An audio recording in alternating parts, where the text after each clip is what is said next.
समय र सिर्जना कार्यक्रममा यहाँहरू सबैलाई स्वागत छ।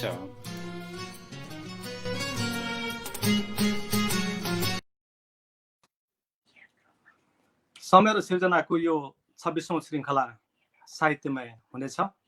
आज हामीसँग जोडिनुभएका सम्पूर्ण दर्शक र श्रोताहरूलाई समय र सिर्जनाको तर्फबाट म मधुमाधुरी हार्दिक स्वागत अभिवादन गर्न चाहन्छु।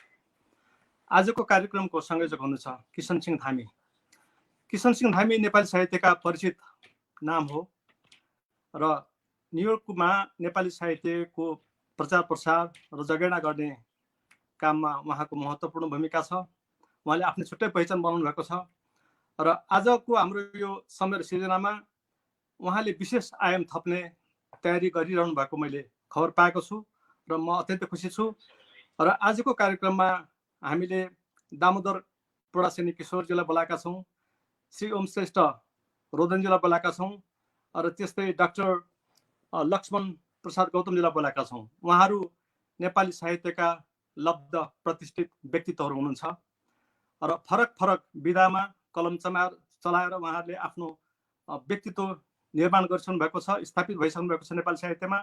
त्यसैले आजको हाम्रो कार्यक्रम विशेष रहेको मैले अनुभव गरेको छु। सबैभन्दा पहिला यो कार्यक्रममा म स्रष्टा किशन सिंह धामीज्यूलाई स्वागत गर्न चाहन्छु। नमस्कार डाक्टर मधुमाधुरीज्यू, धेरै धेरै धन्यवाद। अब आजको कार्यक्रममा तपाईँले विशेष व्यक्तित्वलाई बोलाउनु भएको छ र आजको हाम्रो साँझ साहित्यमय हुनेछ। धेरै धन्यवाद। कार्यक्रम अगाडि बढाउनु हुनुको लागि म हार्दिक अनुरोध गर्न चाहन्छु। धन्यवाद, धेरै धन्यवाद। नमस्कार। विश्वमा फैलिएको कोभिड-19 का कारण लकडाउनले उत्पादन गरेको समय र सिर्जनाको 26औं श्रृङ्खलालाई विश्वभरबाट सुनिरहेका, हेरिरहेका वा हेर्नुहुने सम्पूर्ण श्रोता, दर्शक र नेपाली भाषा साहित्य अनुरागीहरूमा समय र सिर्जनाका कार्यक्रमको तर्फबाट किशन सिंह धामी। समय र सिर्जनाका लागि क्यानेक्टिकटको निवास स्टुडियोबाट इन्जिनियर ज्ञानो श्रेष्ठ र न्युयोर्कबाट डाक्टर मधुमाधुरीले संयोजन गरेको आजको यो कार्यक्रममा विशिष्ट पाहुनाहरू, जसले वर्तमान युगमा आफ्नो कार्यक्षेत्रको सफल नेतृत्वसँगै नेपाली भाषा साहित्य विधामा पनि सफलता हासिल गरेर नेपाली भाषा र साहित्यलाई उचाइमा पुर्याउन सफल हुनुभएको छ। यिनै सफल व्यक्तिहरूमध्ये प्रशासन विभागको सर्वोच्च टेबलमा पुग्ने एउटा कुर्सी मात्र बाँकी भएका चिरपरिचित वरिष्ठ साहित्यकार आदरणीय श्री दामोदर पुडासनीजीलाई समय र सिर्जना कार्यक्रममा हार्दिक स्वागत गर्दछु। नमस्कार। मेरो तर्फबाट सबै दर्शक श्रोताहरू र सबै मित्रहरूलाई पनि फेरि नमस्कार गर्छु। यसै किसिमले अनगिन्ती कर्मक्षेत्रका पाइला टेकेर आफ्नो कार्यक्षेत्रको उचाइमा पुगेर कुशल र सफल नेतृत्वसँगै नेपाली साहित्यको विस्तार र विकास गर्न तल्लीन भएका लघुकथाका ओम वरिष्ठ साहित्यकार आदरणीय श्री ओम श्रेष्ठज्यू रोदनलाई समय र सिर्जना कार्यक्रममा स्वागत गर्दछु। नमस्कार, स्वागत छ। धेरै धेरै धन्यवाद। यसै गरी विश्वविद्यालयमा अध्यापन गराइरहनुभएका, नेपाली कविता विधामा विद्यावारिधि गरेका विद्वान वरिष्ठ समालोचक आदरणीय प्राध्यापक डाक्टर लक्ष्मण प्रसाद गौतमजीलाई समय र सिर्जना कार्यक्रममा स्वागत गर्दछु। स्वागत। नमस्कार। यस कार्यक्रममा आमन्त्रण गर्नुभएकोमा हार्दिक धन्यवाद व्यक्त गर्दछु। धन्यवाद। हाम्रा आजका सबै तीनै वरिष्ठ पाहुनाजीहरूलाई स्वागत छ कार्यक्रममा।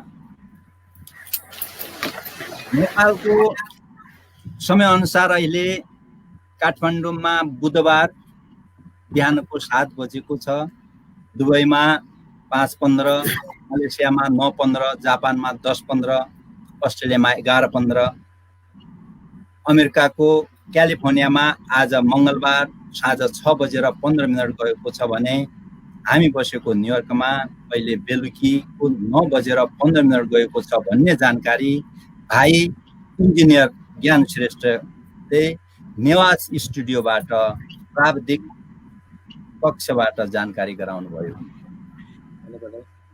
समय र सिर्जनामा आजका विशिष्ट पाहुनाहरूको परिचय दिन थाल्यो भने झन्डै 3 घण्टाले नभ्याउला, भ्याउँदैन।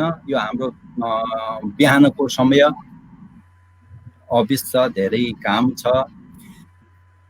तर उहाँको नाम नै उहाँको परिचय भएको हुनाले मैले परिचय दिन त्यत्रो ठानेन र म प्रश्न पनि गर्न सक्दिनँ, किन म पत्रकार होइन, म प्रश्न पनि राख्न सक्दिनँ। यसकारण यहाँको नाम नै काफी छ, मैले जाने अनुसार, मैले बुझे अनुसार, मैले चिने अनुसार। यसकारण सबभन्दा पहिले आदरणीय प्राध्यापक डाक्टर लक्ष्मण प्रसाद गौतमजीलाई एउटा सानो क्वेसन। अब कार्यक्रममा स्वागत गरे डाक्टर साहब। धन्यवाद। समय नै बन्दी भएको बेला अहिले के कस्ता अध्ययन भइरहेछन् वा अनुसन्धानका लागि परिराख्नु भएको छ, कस्तो अनुसन्धान भइरहेछ, यसको बारेमा के जानकारी पाउँ हजुर हाम्रा श्रोताहरूलाई। धन्यवाद। यो समयलाई म अघि पछि पनि तौली प्रयोग गर्न रुचाउँछु र व्यस्तताले पनि त्यसो गराइरहेको हुन्छ। समयलाई अड्कलेर फारू गरेर प्रयोग गर्नुपर्छ। विश्वविद्यालयको काम प्राध्यापन, अध्ययन, अनुसन्धान, विद्यावादीहरूको निर्देशन इत्यादि सबै गर्नुपर्छ। त्यसले गर्दाखेरि अहिलेको यो जुन बन्दाबन्दीको समय छ, त्यस समयलाई पनि मैले केही रूपमा प्राज्ञिक कर्ममा उपयोग गरेको छु। अहिले बाहिर ननिस्किएसम्म यो नै भनेर भन्नुभन्दा पनि नभनौँ, तर निकट भविष्यमै केही यो बन्दाबन्दीको समयको उपयोगको प्रतिफल यहाँहरूका हातमा हुनेछ र एउटा केही 1-2टा बृहत अनुसन्धानमा व्यस्त छु र यस समयलाई सदुपयोग यसरी नै गरिरहेको छु। र हाम्रो विश्वविद्यालयमा पनि अनलाइन कक्षाहरू भइरहेका छन् सबै तहमा। त्यो अनलाइन कक्षाहरू भइरहेको हुनाले त्यस्तो उही घरभित्रै बन्दी भएको जस्तो अवस्था मात्रै हो, तर जति हुनुपर्ने प्राज्ञिक कर्म हुन् विश्वविद्यालयसँग सम्बन्धित। सर क्षमा पाऊँ, म बिचमा एउटा सानो, मलाई कस्तो दुःख कस्तो लाग्यो भने म क्वेसन सोध्छु। यो हजुरले अनलाइन शिक्षा गरिराख्नु भन्ने कुरा भएको थियो, तर हुन त मलाई 4-5 वर्ष भयो, अहिलेको स्थिति थाहा भएन। तर कस्तो मान्छे, कस्तो स्टुडेन्टले अनलाइन क्लास लिनु भएको छ?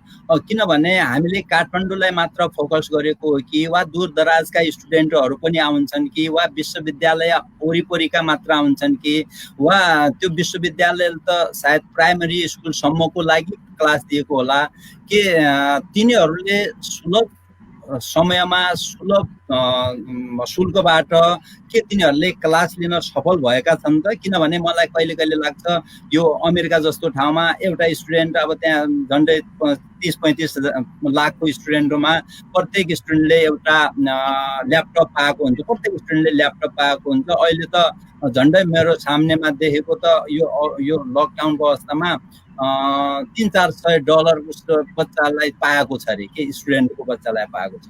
अब मैले यो भन्नु खोजेको होइन, हामी जस्तै यो देशको जस्तै हामी नेपालमा गरौँ भनाइ छैन कि। नेपालमा अहिले लकडाउनको परिस्थितिमा इन्टरनेटबाट पढायो भने, जो कि त्यहाँ मैले यो पनि यो सुनेको थिएँ कि कोही के भएको भने नेटै छैन, नेटै स्लो हुन्छ, कहाँ फोन गर्न सक्छु र भन्ने ठाउँमा यो नेटले कति काम गरेर होला सर? मैले डिस्टर्ब गरेँ, सरी है। मैले आफ्नो अनुभव मात्रै भने।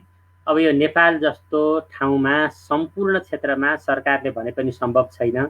जहाँ दुर्गम ठाउँमा पाठ्य पुस्तक त विद्यार्थीले समयमा उपलब्ध हुँदैन, उनीहरूलाई पाउँदैनन् भने अब इन्टरनेटका माध्यमबाट कक्षा सञ्चालन हुनु भनेको कुरो त्यो ठाउँमा गाह्रो कुरो। तर मैले जुन पढाइरहेको क्षेत्र छ, एमफिल एमएका विद्यार्थीहरू ती चाहिँ सबै उपलब्ध छन्, सबै चाहिँ अनलाइनमा कक्षा लिइरहेका छन्।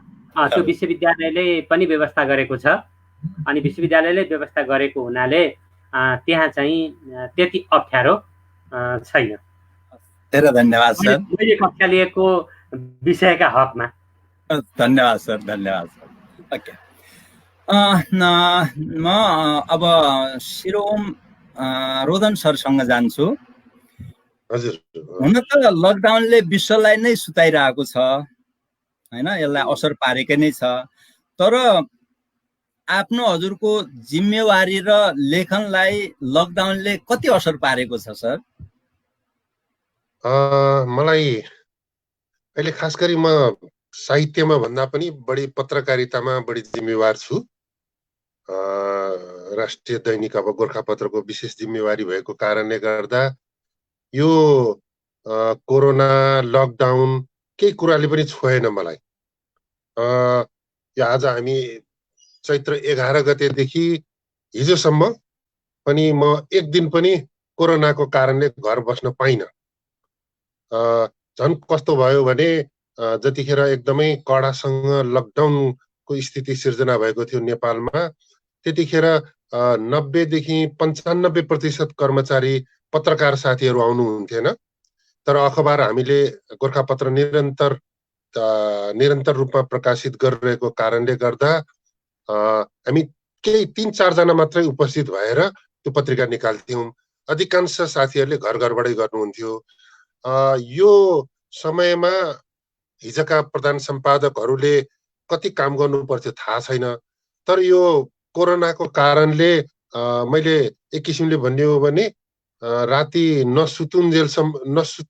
राति सुतिसकेपछि र बिहान नउठुन्जेलसम्म मात्रै एक किसिमले फुर्सद पाएँ।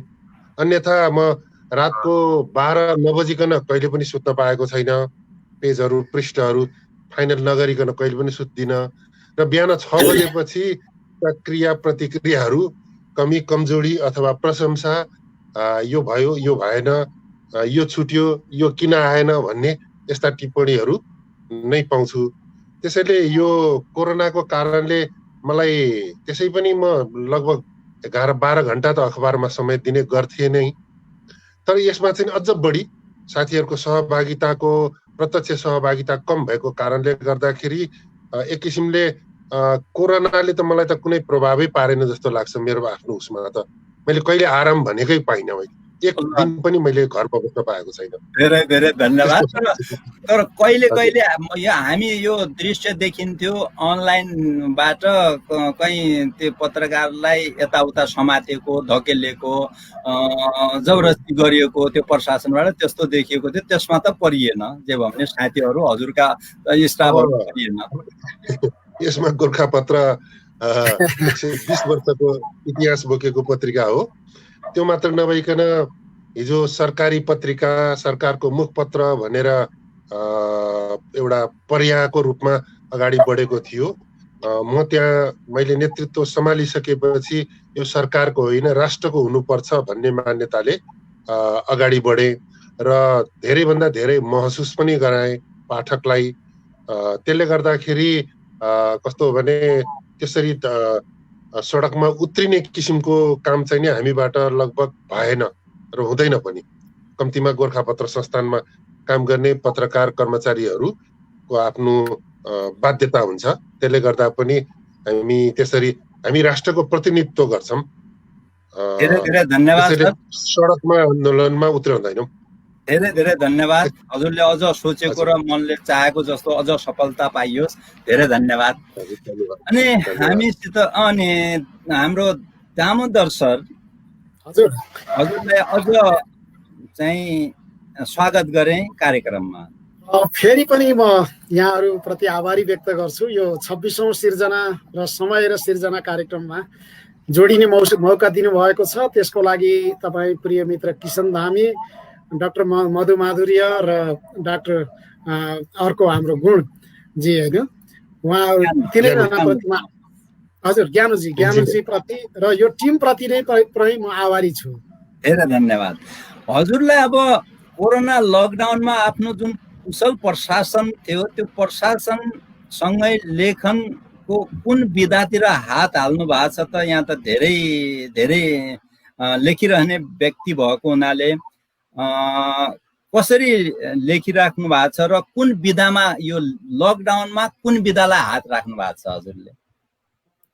मलाई पनि अघि हाम्रो डाक्टर गौतम र मेरो प्रिय मित्र श्री ओमजीले भन्नुभएको जस्तै यो लकडाउन भनेको चाहिँ एउटा के रहेछ भने जीवनको एउटा बाहना जस्तो भएर आयो हामी कहाँ।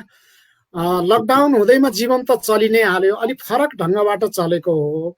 यसले एउटा मान्छेलाई के सोचनीय के बनायो भने यो बिचमा जीवनलाई अब यसपछि कसरी व्यवस्थित बनाउने र नयाँ कामहरू कसरी गर्ने भन्ने कुरामा यसले धेरै कुराहरूलाई चिन्तनशील बनाउँदो रहेछ। यहाँले भन्नुभएको जस्तो मैले यो लकडाउनको अवधिमा मैले 3वटा पुस्तकहरूलाई अन्तिम रूप दिएँ। यो 2वटा कविता सङ्ग्रह र एउटा नियात्रा सङ्ग्रह हो। यो 3वटा पुस्तकहरूलाई मैले अन्तिम रूप दिन पाएँ। यो चाहिँ एउटा सबैभन्दा राम्रो कुरा पनि भयो। अर्को एउटा नियात्रा पुस्तक मैले सुरु गरेको छु, त्यो कमसेकम आधाको अवस्थामा भएको छ। यसले गर्दा मलाई चाहिँ लकडाउनले फाइदा नै पुर्याएको छ जस्तो मलाई लाग्छ। धेरै धन्यवाद। ओके, अब यो के पर्यो भने म पत्रकार परेन है, म मेरो आदरणीय विशिष्ट पाहुनाजीहरूसित आज कुरा गर्दाखेरि म समसामयिक मात्र कुरा गरिरहेको हो। साहित्यकार पनि हो, समाजकर्ता पनि हो नि त। त्यसो हाम्रा रोदन सरलाई हजुर, अब शिरोम सर भनेको लामो साहित्यिक यात्रासँगै आफ्नो सञ्चार क्षेत्रको प्रगाढ अनुभव र विद्वताकै कारणले कार्यकारिणी पदको जिम्मेवारी सम्हाल्दै आइरहनु भएको छ। त्यो सबैलाई थाहा भएकै कुरा हो। वर्तमान साइबर युगमा कुन किसिमको साहित्य लेखनले साहित्यकारलाई स्थापित बनाउन सक्ला, नेपाली साहित्यलाई अन्तर्राष्ट्रिय जगतमा पुर्याउन सम्भावना कति छन् र यदि ती सम्भावना छन् भने कसरी हुन सक्छन्, यो बारेमा केही हाम्रा श्रोताहरूलाई जानकारी पाऊँ। हस्, धन्यवाद। सबैभन्दा पहिला त किसनजीले पटक पटक म पत्रकार होइन भनिरहनु भएको छ, तर पत्रकारले भन्दा पनि राम्रोसँग प्रश्न गरिरहनु भएको छ। यो मलाई के सम्झना भइरहेको छ भने महाभारतमा अर्जुनले श्रीकृष्णलाई म के पनि जान्दिनँ पार्थ, म पनि के पनि जान्दिनँ भन्दै भन्दै सबै भ्याइदिएको थियो के। कृष्णजीले पनि म पत्रकार होइन भन्दै भन्दै निकै राम्रो प्रश्न र प्रस्तुति गरिरहनु भएको छ। म तपाईँलाई धेरै जान्नेले अहम प्रकट गर्दैन भनेको यो, नजान्नेले जानेको छु जस्तो गरेर धेरै प्रकट गर्छ, जान्नेले चाहिँ जाने छैन भनेर सबै भ्याइदिन्छ। त्यस्तै बहुत मजा लाग्यो, तपाईँले राम्रो प्रश्न गर्नुभयो। अहिले पछिल्लो समय त्यसो त नेपाली साहित्यको क्रमिक रूपमा जुन किसिमले विकास हुँदै आएको थियो त्यसलाई जहिलेदेखि हामी साइबर युगमा प्रवेश गर्यौं त्यसपछि नेपाली साहित्यले विश्वव्यापी मान्यता राख्यो, विश्वमा व्यापक र विस्तार हुने अवसर पायो। त्यसले गर्दाखेरि कुनै पनि संसारभरि साहित्य पुग्नु मात्रै अन्तर्राष्ट्रिय स्तरमा पुग्नु होइन। यो तर नेपाली साहित्य आजको मात्र कुरा गरिरहेको छैन मैले, 30 को दशकदेखि नै नेपाली साहित्य अन्तर्राष्ट्रिय स्तरका थिए र छन्। तर दुर्भाग्य के भने हामी अनुवादमा जान सकेनौँ।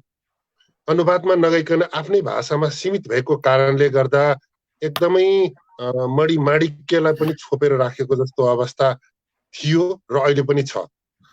सबैभन्दा नराम्रो कुरो चाहिँ म के भन्छु भने नेपाली साहित्यलाई अन्तर्राष्ट्रिय स्तरमा पुर्याउनको लागि अनुवादको अपरिहार्यता छ, अनुवाद हुनुपर्छ।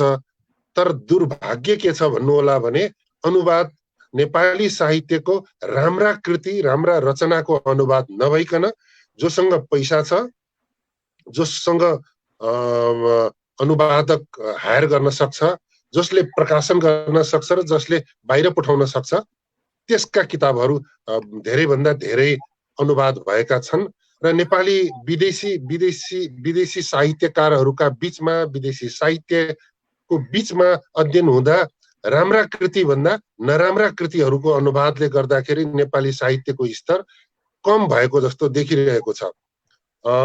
जस्तो थाहा छ, सबैलाई थाहा छ, नोबेल पुरस्कारमा डायमन्ड शमशेरको कृति पुग्यो एकपटक, त्यो पनि एउटा संस्था मार्फत पुग्यो। नेपाल प्रज्ञा प्रतिष्ठानले एउटै मात्र कृति पठाएको थियो, माधव प्रसाद घिमिरेको एउटै मात्र कृतिलाई अनुवाद गरेर पठाइएको थियो। तर माधव प्रसाद घिमिरे जस्तै, भुपी शेरचन जस्तै अहिले धेरै भुपी शेरचन र माधव घिमिरेहरू जन्मिसकेका छन्। धेरै लक्ष्मीप्रसाद देवकोटा र शङ्कर लामिछानेहरू जस्ता जन्मिसकेका छन्। तर तिनीहरू चाहिँ नि एउटा इतिहास बन्यो, मानक बन्यो र त्यसलाई त्यो ढङ्गले हामीले विश्व साहित्यमा ल्याउन सकेका छैनौँ।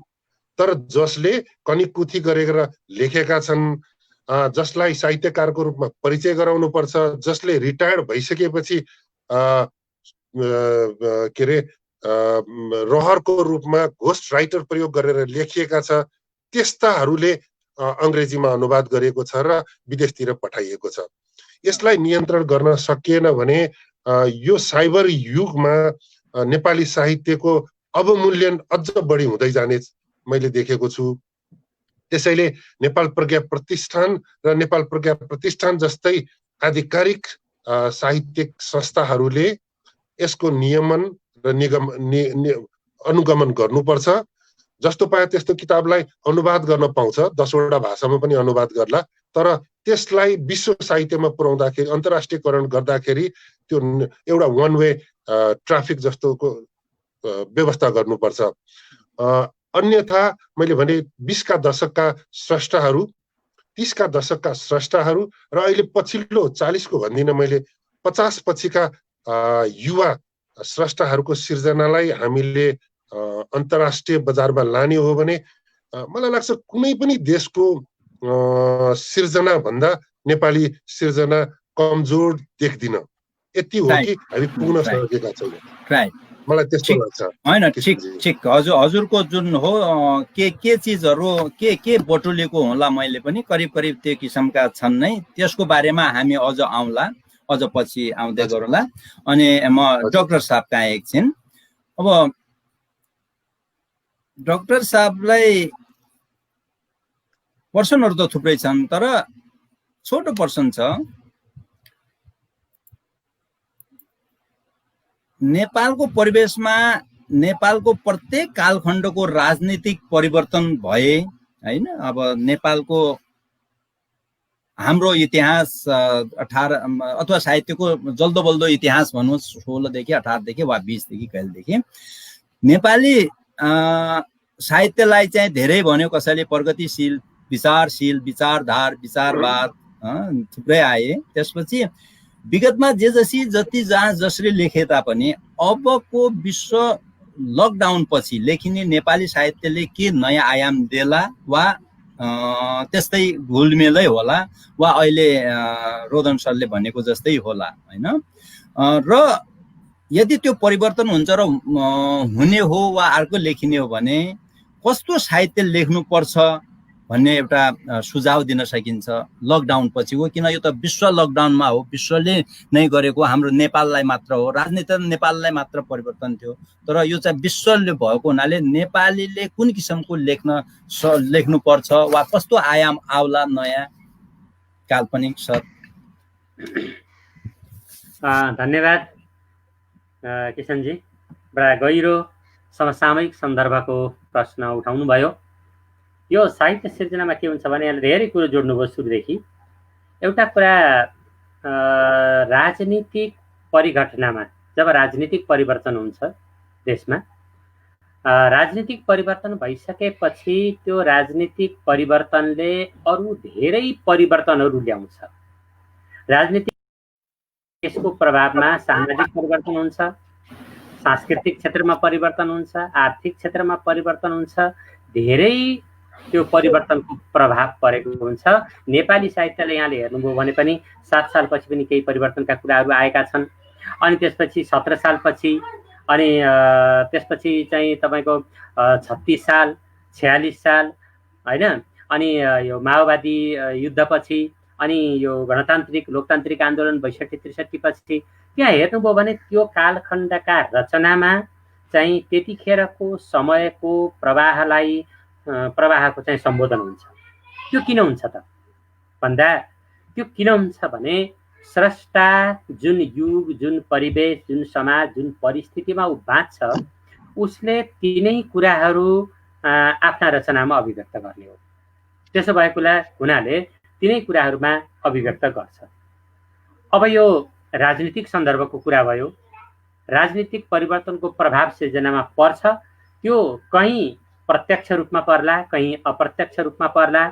कुनै अथवा शक्तिशाली स्रष्टाले त्यसलाई छोपेर अत्यन्तै राम्रो कलात्मक तरिकाले प्रस्तुत गर्ला ती कुराहरूलाई। अलिकति त्यो साधना, त्यो अध्ययन नभएको स्रष्टाले चाहिँ सोझै प्रस्तुत गर्ला। ती कुराहरू आफ्नो ठाउँमा छन्। परिवर्तनको प्रभाव पर्छ नै। अब रह्यो अघि विभिन्न प्रगतिशील साहित्य इत्यादि साहित्य भन्ने यहाँले कुरा गर्नुभयो, त्यो पनि के हो भने एउटा साहित्यमा विचार, दर्शन, दृष्टिकोण स्रष्टाले प्रस्तुत गर्छ र त्यो दृष्टिकोण, विचार जुनसुकै रूपमा पनि आउन सक्छ। तपाईहरुले विश्वेश्वर प्रसाद कोइरालादेखि हेर्नुभयो, देवकोटादेखि हेर्नुभयो भने देवकोटा पनि रोमान्टिक कविहरूबाट प्रभावित थिए। विश्वेश्वर प्रसाद कोइराला मनोविज्ञानबाट प्रभावित थिए, अस्तित्ववादबाट प्रभावित थिए, पश्चिमी दर्शनहरूबाट प्रभावित थिए। अब यसरी दर्शन, दृष्टिकोण हो दर्शन भनेको, विचार हो, चिन्तन हो। त्यो चिन्तनबाट स्रष्टाहरू प्रभावित हुन्छन् नै, त्यो स्वाभाविक हो। अब त्यसै अनुसार विभिन्न किसिमका रचनाहरू, तपाईहरुले भन्न खोज्नु भएको आशयलाई मैले अझ स्पष्ट पारेँ। नेपाली साहित्यको इतिहास लेख्ने क्रममा के भनिन्छ भने अस्तित्ववादी, विसङ्गतिवादी, स्वच्छन्दतावादी भने जस्तै प्रगतिवादी हैन, यी विभिन्न किसिमका पछिल्लो अहिले आएर यो उत्तराधुनिकतावादी साहित्यका कुराहरू आएका छन्। अघि श्रीओमजीले साइबर को सन्दर्भको कुरो गर्नुभयो। साइबर को प्रभाव पछिल्लो समयको नेपाली साहित्यमा हेर्नुभयो भने अत्यन्तै व्यापक रूपमा भएको छ। त्यसबारे अध्ययन पनि भइसकेको छ। साइबरको प्रयोग चाहिँ अब साइबर सिद्धान्तहरू निस्कन थालेका छन्। अब किन निस्के त भन्दा के हुन्छ भने जब स्रष्टाले सिर्जना गर्छ, सिर्जना गरिसकेपछि त्यस सिर्जनालाई मूल्याङ्कन गर्नका लागि, विश्लेषण गर्नका लागि नयाँ नयाँ सिद्धान्तहरू जन्मन्छन्। मैले सानो उदाहरण दिएँ। त्यो पश्चिममा होमरका महाकाव्यहरू चाहिँ हेरिसकेपछि एरिस्टोटलले ए महाकाव्य यस्तो हुने रहेछ भनेर महाकाव्यको सिद्धान्त बनाए। अनि नाटक खेलिन्थे, त्यसै अनुरूप नाटक यस्तो हुने रहेछ, उनले नाटकका सिद्धान्त बनाए। हाम्रो पूर्वमा पनि नाट्य परम्परा थियो। भरत मुनिले त्यो नाट्य परम्परा हेरिसकेपछि नाटक यस्तो हुने रहेछ, नाटकका सिद्धान्त जन्मे। मैले भन्न खोजेको तात्पर्य के हो भने पछिल्लो समयका जब साइबर सिर्जनाहरू हुन थाले, साइबरको प्रभावमा सिर्जनाहरू हुन थाले, अनि त्यसको मूल्याङ्कनका लागि साइबर सिद्धान्तहरू समेत आइसकेका छन्। साहित्यमा यसरी गतिशील विधा भनिन्छ साहित्यलाई। साहित्य चाहिँ नदी हो, बगिरहन्छ, पोखरी होइन। त्यसो बगिरहने भएको हुनाले समयको प्रवाह जुन किसिमले गइरहेको हुन्छ त्यो प्रवाहको प्रभाव साहित्यमा पर्छ। अब बन्दाबन्दीको सन्दर्भ आयो। अब तपाईले हेर्नुस्, मैले पढेको थिएँ जस्तै अब अस्ति भर्खरको कुरा हो, इबोलाको सन्तास विश्वले भोग्यो। धन्न हामी कहाँ चाहिँ नेपालमा आइपुगेन, कतिपय मुलुकहरूले भोगे। त्यहाँको भोगाई र अनुभूतिलाई लिएर पनि अस्ति भर्खरको मैले गर्दैछु धेरै पहिला नगएर त्यसको प्रभाव साहित्यमा पर्यो। त्यो पीडा र त्यो अनुभूति कस्तो भयो त, कस्तो सन्तास सृजना भयो, धेरै सर्जकहरूले सृजना गरे। शेक्सपियरको कालमा प्लेगको महामारी थियो बेलायतमा। त्यो प्लेगको महामारीको अवस्थामा त्यहाँका स्रष्टाहरूले त्यसबाट पारेको प्रभावलाई पनि साहित्यमा उतारे। अब अहिलेको सन्दर्भ छ, संसारलाई व्यापक रूपमा प्रभाव पारेको छ यो कोरोनाले। र अब यसको रिजल्ट अहिले जुन सन्तासमा धेरै आइसकेका छ, नेपालमा पनि कोरोनाबारे पत्रिकाहरूले निकालेर ल अब यसको विशेषाङ्क निकाल्ने, ल न कोरोना सम्बन्धी एउटा संस्मरण दिनुहोस् भनेर धेरै सम्पादक साथीहरूले अनुरोध गर्नुहुन्छ। आइसकेको छ ती अनुभूति। तर अब त्यो किन भन्दा अहिले हामीले त्यही भइरहेको छौँ नि त। अघि मैले भने नि, स्रष्टा जुन परिवेशमा बाँचेको हुन्छ उसले त्यो परिवेशलाई आफ्ना रचनामा प्रतिबिम्बित गर्छ। हामी त्यही परिवेशमा बाँचेका छौँ। अहिले के अरे नेताहरूलाई चाहिँ नजरबन्द गरेको भनेर हामीले राजनीतिक सन्दर्भमा सुन्थ्यौँ। अहिले हामी स्वेच्छाले आफ्नै घरभित्र नजरबन्द छौँ। त्यो नजरबन्द हुनु भनेको त के हो त भन्दा हामी स्वतन्त्र भएर हिँडुल गर्न त पाएनौँ नि त। त्यो एक किसिमको मानसिक आघात, मानसिक पीडा त छ हामीमा, होइन? अब त्यसलाई हामीले यद्यपि हो व्यक्तिगत रूपमा म पनि अत्यन्तै व्यस्त छु। अघि श्रीरामजीले भन्नुभयो, दामोदरजीले भन्नुभयो, हामी आफ्नो काम गरिरहेका छौँ तर स्वतन्त्र रूपमा हिँडुल गर्न त पाएका छैनौँ। त्यसो भएको हुनाले त्यस परिवेशलाई सृजनामा धेरै साहित्यकारहरूले उतारिसक्नु भएको छ, लेख्दै हुनुहुन्छ। र अब कुरा के रह्यो त भन्दा त्यसले कस्तो स्वरूप प्राप्त गर्छ भन्ने कुरा भर्खरै भन्न सकिँदैन। नेपालमा 10 वर्ष माओवादी युद्ध चल्यो, अत्यन्तै सन्तास भयो, दोहोरो बन्दुकको मारमा नेपाली जीवन र समाज पर्यो, अत्यन्त आक्रान्त भयो। तत्काल त्यो 52 सालदेखि 60 सालका बिचमा त्यस्ता रचना अलिकति कम आए अथवा आए, नआएका होइनन्। तर भयो के त भन्दा त्यसपछि चाहिँ त्यस्ता रचनाहरू, त्यस्ता सृजनाहरू प्रशस्त निस्के, आए। अहिले बल्ल हामी पढ्न पाउँछौँ। त्यसको कस्तो प्रतिक्रिया आयो, यस अवस्थामा कस्ता सृजनाहरू लेखिए र त्यो कस्तो प्रभाव परेको रहेछ त स्रष्टामा भन्ने कुरा बुझ्नका लागि कमसेकम हामीले केही समय कुर्नुपर्छ। त्यसपछि बल्ल त्यसको सही मूल्याङ्कन गर्न सकिन्छ। अहिले भर्खरै सृजनारत भइरहेको अवस्थामा यस्ता सृजना भनेर त्यसको मूल्याङ्कन गर्ने बेला भएको छैन। तर जुन परिवेशमा हामी बाँचेका छौँ ती परिवेशका सृजनाहरू आएका छन्। हुनसक्छ अघि किशनजीले भन्नुभए झैँ बन्दाबन्दीको समयमा विश्व चाहिँ सन्तास भएको अवस्थामा, लाखौँ मान्छे मरेको अवस्थामा एउटा पीडा छ नि त। तर त्यसले भोलि ती कुराहरूले गहन सृजनाहरू आउने र विश्व साहित्यलाई त्यसले एउटा नयाँ मोड दिने स्थिति सृजना हुन सक्छ। किनभने त्यसको मैले अघि नै भने त्यसको मूल्याङ्कन, त्यो इतिहास लेखिने, त्यसको मूल्याङ्कन गर्ने बेला अहिले भएको छैन। र यो सन्तासको अलि समयपछि यो कस्तो हुन्छ भने यो उपनिवेश भएका मुलुकहरू संसारमा धेरै छन् हगि। उपनिवेश कालखण्डका सारा पीडा अनुभूतिहरू स्रष्टाले चाहिँ सम्हालेर राखिराखेका हुन्छ के। उपनिवेश कालमा चाहिँ त्यस्तो कुरो कम लेखिन्छ। अनि जब उपनिवेशबाट मुक्त हुन्छ नि अनि एकदम स्वतन्त्र भएर लेखकहरूले ती पीडाहरू लेख्छन्। अब यसको रिजल्ट पनि के छ त भन्दा सन्तास, अहिले त हामी सन्तासकै बिचमा छौँ। जब त्यो सन्तास अलिकति साम्य होला त्यसपछि ती अनुभूति, ती पीडालाई स्रष्टाले विश्व साहित्यमै त्यो प्रभाव व्यक्त गर्लान्। हुनसक्छ भोलि यसै किसिमको जुन सन्तास पीडा छ, अभिघात हो, यो पनि एक किसिमको ट्रमा हो यो, होइन? यो ट्रमालाई, यो अभिघातलाई चाहिँ सम्बोधन गरेर लेख्ने सिद्धान्तहरू पनि जन्मलान्। ट्रमा थ्योरीको एउटा अर्कै एङ्गलबाट, अर्कै कोणबाट साहित्यलाई चाहिँ हेर्न सकिएला। त्यस्तो स्थिति अवश्य आउला। पहिला सृजना हुन्छ, त्यसपछि त्यसलाई हेर्ने सिद्धान्तहरू जन्मन्छन्, त्यसपछि मात्र त्यसको मूल्याङ्कन हुन सक्छ। र मलाई लाग्छ यो बन्दाबन्दीले नेपाली साहित्यमा पनि केही न केही प्रवृत्तिगत परिवर्तन, एउटा ट्रेन्ड चेन्ज भन्छन् नि, त्यस्तो किसिमको चेन्ज चाहिँ यसले ल्याउनेछ भन्ने धारणा मेरो छ। धन्यवाद, धन्यवाद डाक्टर साहब। अब यसबाट केही हाम्रा श्रोता साहित्य अनुरागीहरूमा के प्रभाव के त बुझ्नुभयो होला पक्का नै, सायद त्यो पनि मूल्याङ्कन हुन्छ, त्यो पनि आउँछ होला। अब दामोदर सर, हजुरका झन्डै 1.5 दर्जन काव्यहरूमध्ये आधा दर्जन जति त नियात्रा सङ्ग्रह मात्र छन्। तीमध्ये आधा दर्जन जति त त्रिभुवन विश्वविद्यालयका एमए का नेपाली विषयहरूका विद्यार्थीहरूले त कविता र नियात्राबारे 1 दर्जन जति शोधपत्र नै प्रस्तुत गरिसके। त्यसकै हाराहारी पछिल्लो कृतिमा धर्मको ह्याङओभर भनेर एउटा दार्शनिक पुस्तक लेख्नु भएको छ। अब त्यो धर्मको पनि ह्याङओभर हुन्छ कि वा रक्सीको मात्र ह्याङओभर हुन्छ, त्यो के हो त्यो हैन? अब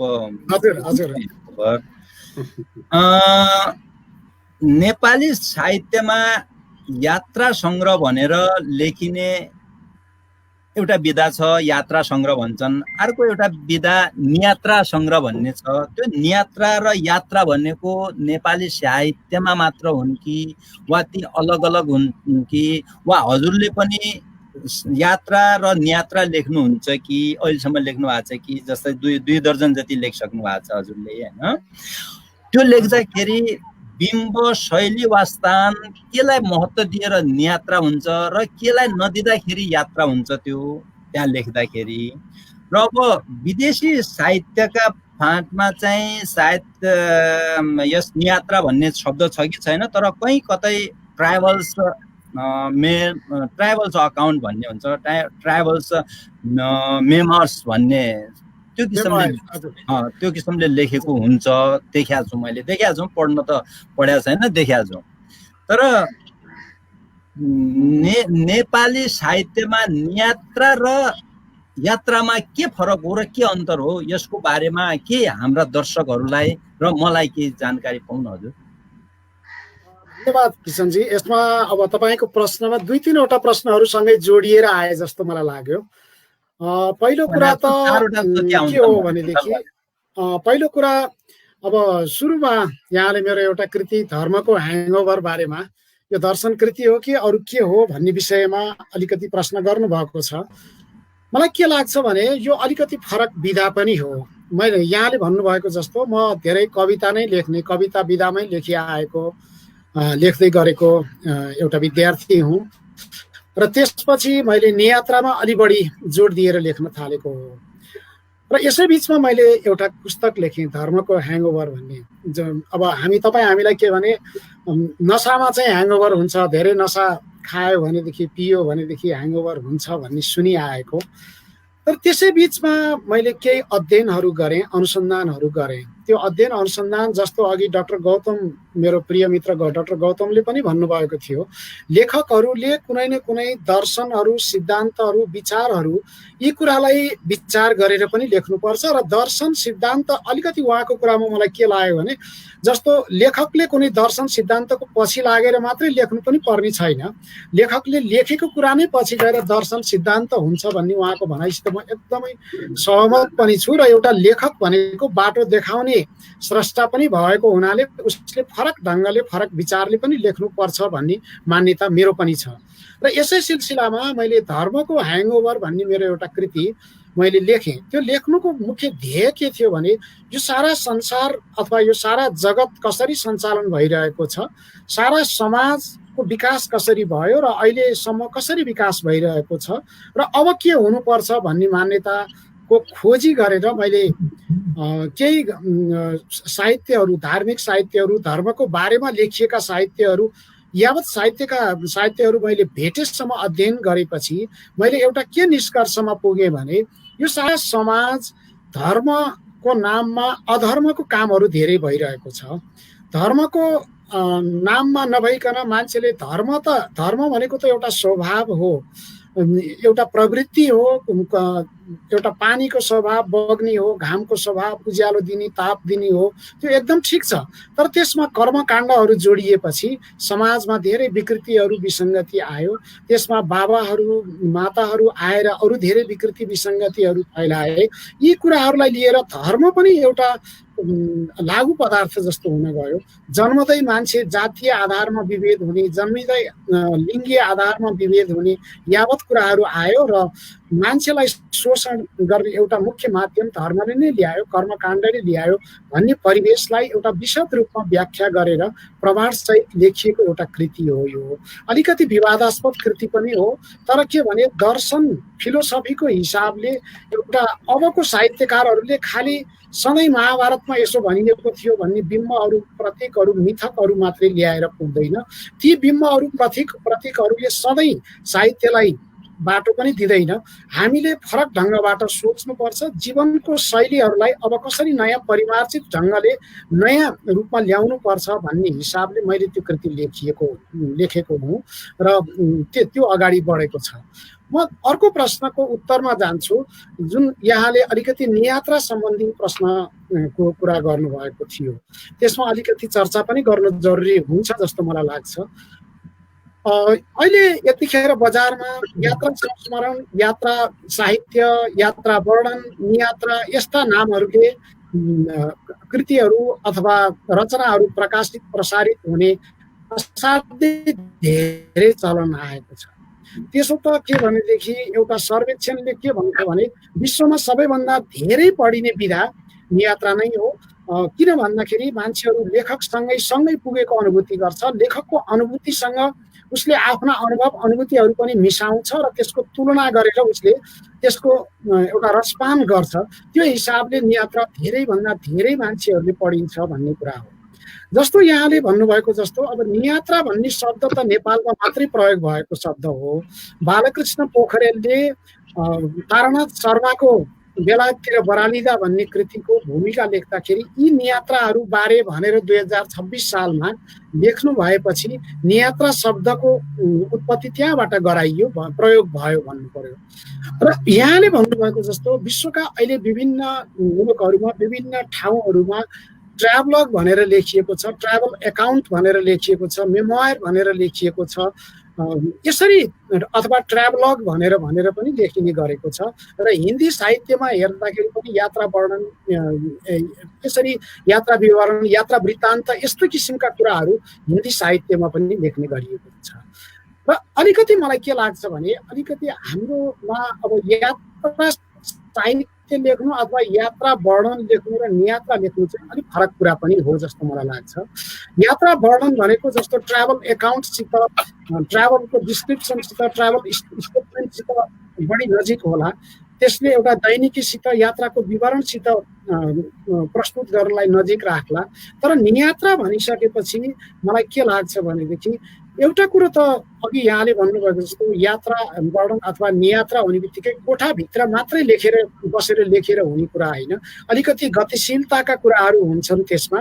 उसले नयाँ ठाउँ परिवर्तनका कुराहरू हुन्छ, स्थानीयताका कुराहरू हुन्छ, भूगोलको परिवर्तनको कुराहरू होला, संस्कृति संस्कारको परिवर्तनको कुराहरू हुन्छ, जनजीवनको खानपानको लगायत धेरै कुराको परिवर्तनका कुराहरू त्यसमा आउँछन्।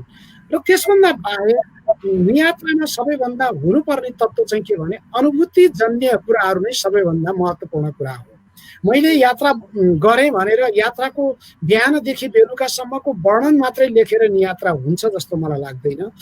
त्यसमा कमसेकम मैले हरेक ठाउँ घुम्दा, हरेक मान्छेहरू घुम्दा, हरेक संस्कार संस्कृतिसित म घुलमिल हुँदाखेरि मैले कस्तो अनुभूति गरेँ त्यो अनुभूति सहित मैले लेखेँ भने त्यो चाहिँ नियात्रा हुने कुरा हो। र नियात्राको एउटा सबैभन्दा सुन्दर पक्ष पनि एउटा लेखकको अनुभूति पक्ष, र त्यो अनुभूति पक्ष भनेको उसले तत्कालको अनुभूति पक्ष मात्रै हुनु पनि जरुरी छैन। उसँग तुलनाका कुराहरू हुन्छन्। उसले कुनै ठाउँ जस्तो न्युयोर्कको म्यानहट्टनमा म घुमिरहेको छु भने मैले त्यो फ्रान्सको पेरिसको एउटा नजिकै इफेल टावर नजिकको घुम्दाखेरि त्यहाँको एउटा स्प्री रिभरको नजिक घुम्दाखेरिको अनुभूति पनि मैले त्यहाँ पोख्न सक्छु। मैले रसियामा मस्कोमा घुम्दाखेरि डाक्टर मधु माधुर्यसँग घुमेको प्रसङ्गलाई ल्याएर न्युयोर्कमा मैले घुम्दाखेरि किसन धामीसँग कसरी के अनुभूति गरिरहेको छु त्यो तुलना पनि गर्न सक्छु। अथवा जापान अस्ट्रेलियातिर घुमेको कुराहरूलाई पनि मैले जोड्न सक्छु। यस हिसाबले एउटा अनुभूतिको विविध पक्षहरूलाई लिएर यसरी लेखिन्छ नियात्रा, त्यो हुन जरुरी छ। र अर्को तपाईँले एउटा अन्तिममा के भनेर भनिरहनु भएको थियो भनेदेखि नियात्रामा कस्ता बिम्बहरू प्रयोग गर्ने, नियात्रामा के तत्त्वहरू हुनुपर्छ भन्ने कुरा पनि गर्नुभएको थियो। यो अरू विधाको जस्तै नियात्रा अलिक फरक विधा हो। नियात्रा हुनको लागि अलिक बढी खर्चिलो विधा हो पनि भनेर भन्छन् मान्छेहरू। नियात्रा लेख्नको लागि लेखक नै हुनु पर्यो र लेखकले घुम्नु नै पर्यो। अरू मान्छे घुमेर नियात्रा लेखिँदैन, लेखक नै घुम्नु पर्यो। र लेखक नघुमेर फेरि लेख्न पनि सक्दैन, लेखक पनि हुनु पर्यो, घुम्नु पनि पर्यो। त्यसको हिसाबले उसले धेरै कुराहरू आफ्ना अनुभूतिहरूलाई समेटेर लेख्न सक्छ। त्यसो भएको हुनाले एउटा चाहिँ के हुने भयो भने गतिशीलता भन्ने पक्ष यसमा धेरै प्रबल पक्ष हो नियात्रामा। र त्यसभन्दा बाहेक स्थानीयताको रङ्ग त्यसमा आउनु पर्यो नियात्रामा। म कुन ठाउँमा घुम्दैछु, कुनै हुम्लामा, डोल्पामा, मुगुमा घुम्दैछु भने त्यहाँको भाषा के हो, भेष के हो, त्यहाँको भौगोलिक अवस्था के हो, बाटोघाटो के हो, त्यहाँको पीडा के हो, ती कुराहरू त्यहाँ आउनु पर्यो। र त्यसरी भइसकेपछि त्यहाँका बिम्बहरू, प्रतीकहरू भनेको त त्यहाँ चलन चल्तीका पीडाहरू, त्यहाँका खुसीहरू, त्यहाँका सम्भावनाहरू र त्यहाँको प्रकृति र त्यहाँको संस्कृतिहरू, यी सबै कुरालाई नियात्रामा आउनु पनि पर्छ। सन्दर्भ अनुसार आउनुपर्छ भनेर विवरण मात्रै हालेर अथवा कुनै जिल्लाको पार्श्व चित्र तयार गरे जस्तो, कुनै स्थानको पार्श्व चित्र तयार गरे जस्तो गरेर चाहिँ हुँदैन। र एउटा नियात्रा लेख्दाखेरि सधैँ जहिले पनि के कुरामा ख्याल गर्नु पर्यो भनेदेखि उसले भूगोल मात्रै हेरेर पनि पुग्दैन, उसले मान्छेको मन पनि त्यहाँ राम्रोसँग छाम्नु पर्यो। र मान्छे कसरी फरक छ र मान्छेले आफ्नो मान्छे भएर कसरी प्रस्तुत गरिरहेको छ, त्यो कुरा पनि त्यसमा नियात्रामा आउनु पर्दछ जस्तो मलाई लाग्छ। धेरै धेरै धन्यवाद हाम्रो वरिष्ठ साहित्यकारज्यू। मधु, हाम्रो इन्जिनियर साहब कहाँ जानुभयो? उहाँ हुनुहुन्न होइन, तर उहाँको एउटा प्रश्न थियो, हुन्छ होला। अघि मधु सरले एउटा क्वेसन सोध्नु भएको थियो, नेपाली साहित्यको श्रीवृद्धिमा प्रवासी नेपालीहरूको भूमिका भन्ने।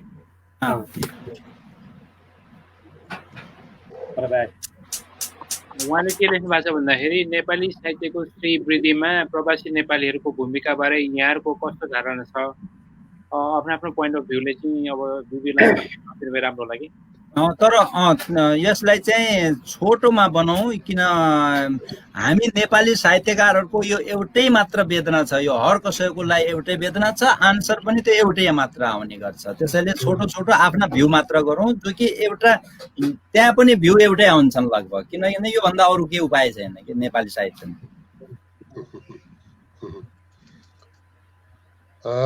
डाक्टर साहबबाट धन्यवाद। छोटोमा थियो। म छोटोमा भन्छु, यो के छ भने नेपाली साहित्यको श्रीवृद्धि भन्ने बित्तिकै यहाँहरूले पहिला के बुझ्नु पर्यो भने नेपाली साहित्यको मूल प्रवाह भित्र धेरै किसिमका भङ्गालाहरू छन्। भारतमा बसेर सिर्जना गर्ने नेपालीहरू हुनुहुन्छ, तपाईँहरू अमेरिकामा बसेर सिर्जना गरिरहनु भएको छ। नेपाली अहिले जाति होइन महाजाति भएको छ, संसारभरि छरिएर रहेको।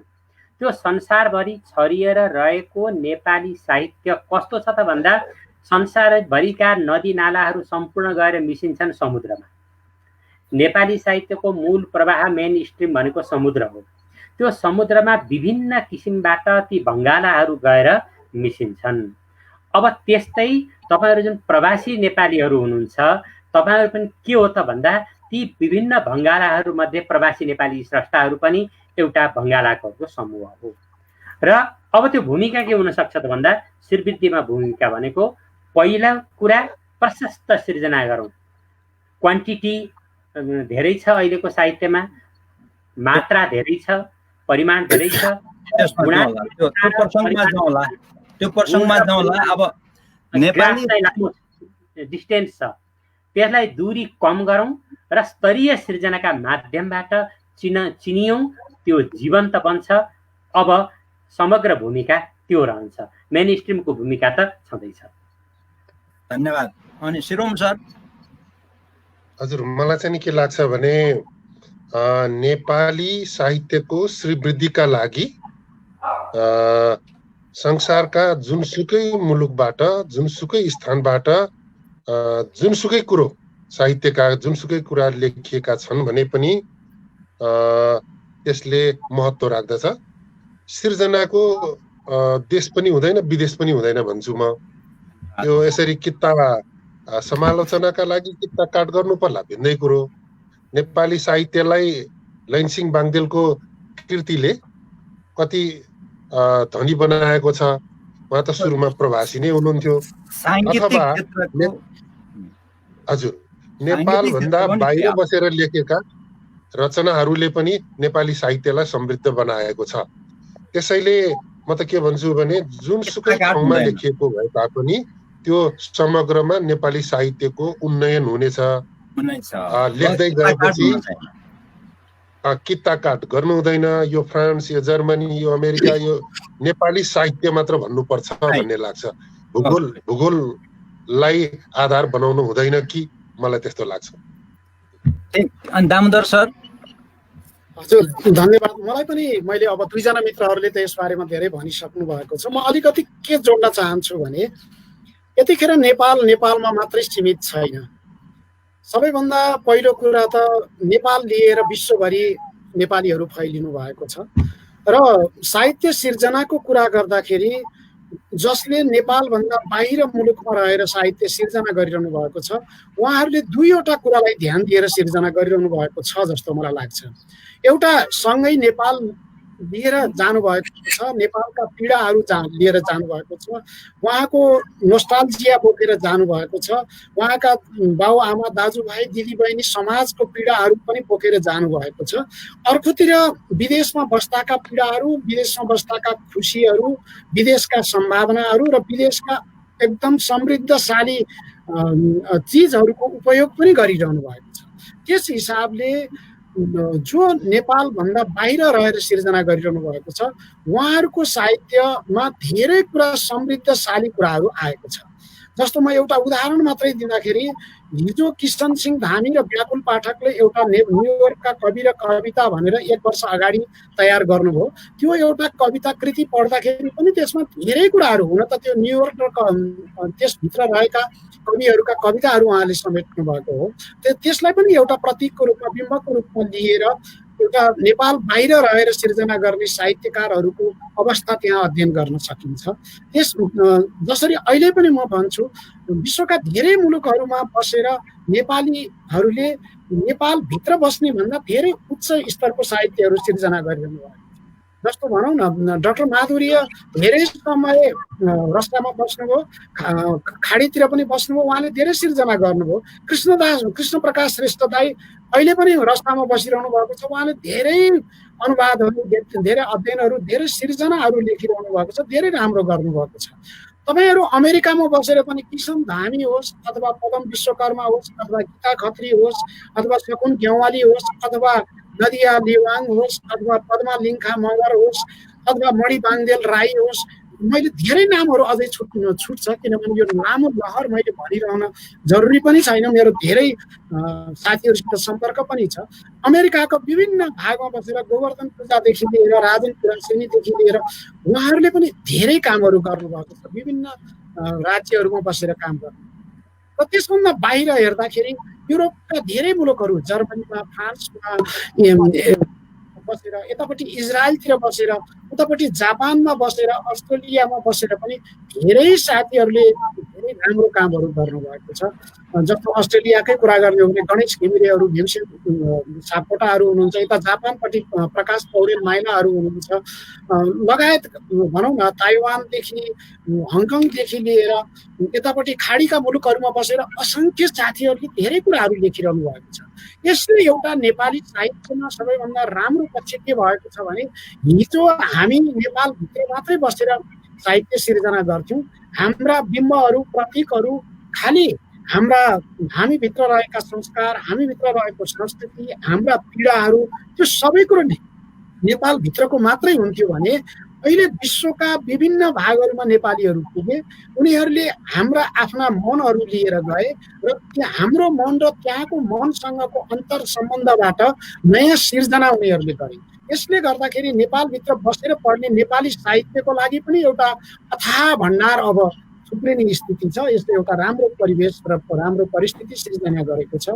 र अर्को कुरा के छ भने त्यसले नेपाललाई पनि एउटा विश्वमा चिनायो र नेपालीले पनि विश्वलाई, नेपालभित्र बस्नेले पनि विश्वलाई चिन्ने मौका पाए। र नेपाली साहित्यको स्तर हिजो अघि मेरो प्रिय मित्र श्रीओम श्रेष्ठजीले भन्नुभएको जस्तो अहिलेको अबको हाम्रो साहित्य भनेको विश्वसित प्रतिस्पर्धा होइन, विश्वलाई उछिन्ने खालको हामीले लेखिरहेको छौँ।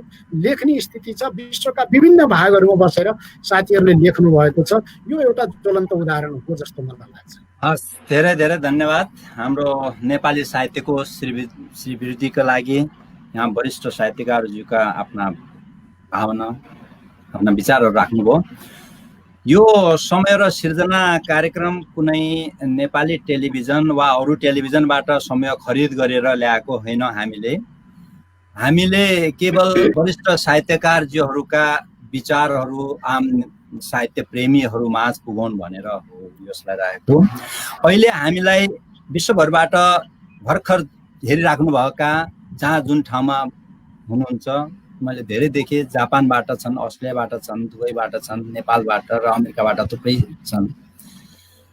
हाम्रो यो आजको समय र सिर्जना कार्यक्रममा साहित्यका विशिष्ट हस्तीहरू आफ्नो कार्यक्षेत्रमा दक्षता हासिल गरेर कार्यक्षेत्रको नेतृत्व लिन सफल त्रिभुवन विश्वविद्यालयका प्राध्यापक जो वर्तमान पुस्ताका समीक्षक हुनुहुन्छ प्रोफेसर डाक्टर लक्ष्मण प्रसाद गौतमजी हुनुहुन्छ भने 4 दशकसम्म साहित्यमा रमेका गोर्खापत्र संस्थानबाट प्रकाशित हुने विभिन्न प्रकाशनहरूका सम्पादकका सफल अनुभव बटुलेका गोर्खापत्र दैनिकका वर्तमान प्रधान सम्पादक वरिष्ठ साहित्यकार श्री ओम श्रेष्ठजी हुनुहुन्छ। अर्का अतिथि जो 3 दर्जन सङ्घ संस्थाबाट सम्मानित विश्वका 4 दर्जनभन्दा बढी देशहरूको भ्रमण पश्चात झन्डै दर्जनभन्दा बढी पुस्तक लेखेर नेपाली भाषा र साहित्यलाई उचाइमा पुर्याउने महालेखा परीक्षक कार्यालयका नायब महापरीक्षक श्री दामोदर पुरासनीजी हुनुहुन्छ भने समय र सिर्जनाका प्राविधिक तर्फ चाहिँ कनेक्टिकटबाट इन्जिनियर ज्ञानु श्रेष्ठजी हुनुहुन्छ र न्युयोर्कबाट चाहिँ मधु मादरेजी हुनुहुन्छ र साथी म पनि हजुरहरूको साथमा छु, किशन सिंह धामी। यसरी हामीलाई समय र सिर्जनालाई विश्वभरबाट हेरिरहनु भएका तमाम आदरणीय दर्शक श्रोता साहित्य अनुरागीजीहरूमा फेरि पनि मेरो हार्दिक नमस्कार छ। हेर्दै गर्नुहोला, हेर्दै गर्नुहोस्। हामीसित अब अन्तिम चरणमा पुग्छौँ। यहाँ अब समीक्षक, प्राध्यापन, लेखक, कवि, अब यहाँ कवितामा नै विद्यावारिधि गर्नुभएको हो, जसमा हुन त म डाक्टर साहबलाई म वेद धार्मिक सुनिराख्ने मान्छे हुँ, पढ्नलाई मलाई त्यति ध्यान पुग्दैन, समय नहोला, विभिन्न चिज होला। तर वेद पनि साहित्य त साहित्य नै हो। हजुरले कविता विधामा पो हो त पिएचडी गरे, तर हजुर अहिले चाहिँ ती डाक्टरहरूलाई, ती प्राध्यापकहरूलाई, ती विद्वानहरूलाई त्यो ज्ञान र विज्ञानको बारेमा पढाउनुहुन्छ भनेर मेरो डाक्टर राजेन्द्र भट्टज्यूले चाहिँ भन्नुभएको थियो, मेरो साथीले, उहाँले भन्नुभएको थियो। तर वेद, विज्ञान र साहित्य त्यो के अलग अलग हो कि, अथवा वेद हजुरले विद्यावारिधि गरेको कविता विधामा पढाउनुहुन्छ वेद र विज्ञानको बारेमा चाहिँ पढाउनुहुन्छ भने त्यो वेद पढाउँदाखेरि वा वेदमा हजुरले पढ्दाखेरि जुन हाम्रो वा हामीले हाम्रा पुर्खाहरूले निर्माण गरेका जुन समाज छन्, त्यो समाजमा जुन नारीहरूले वेद पढ्नु हुँदैन वा शूद्रले वेद पढ्नु हुँदैन, यी नारीवाद, नारी सम्बन्धी वा शूद्र सम्बन्धीका के व्याख्या गरेको छ कि वा त्यसमा के त्यो किसिमका छन् कि वा हजुरको भिन्नै दृष्टिकोण छ कि यो बारेमा अलिकति झर्को नमानिकन डाक्टर साहबले जसरी ती विद्वानहरूलाई पढाउनुहुन्थ्यो त्यसरी आज हाम्रा दर्शकहरूलाई सुनाइदिनुहोस् न। धन्यवाद किशनजी, बडा गहिरो प्रश्न गर्नुभयो।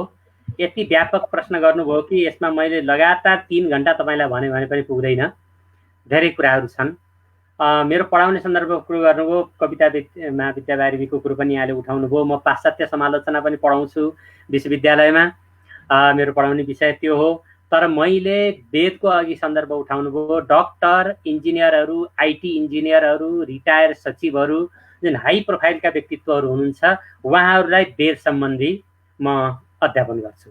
त्यो मलाई भनेको थियो एउटा साथीले, त्यसैले भनेको हो मलाई, त्यो थाहा भएन मलाई। म होइन त्यहाँको विद्यार्थी। विश्वविद्यालयको कार्यक्रम, त्यो विश्वविद्यालयको कार्यक्रम होइन, त्यो स्वतन्त्र हो।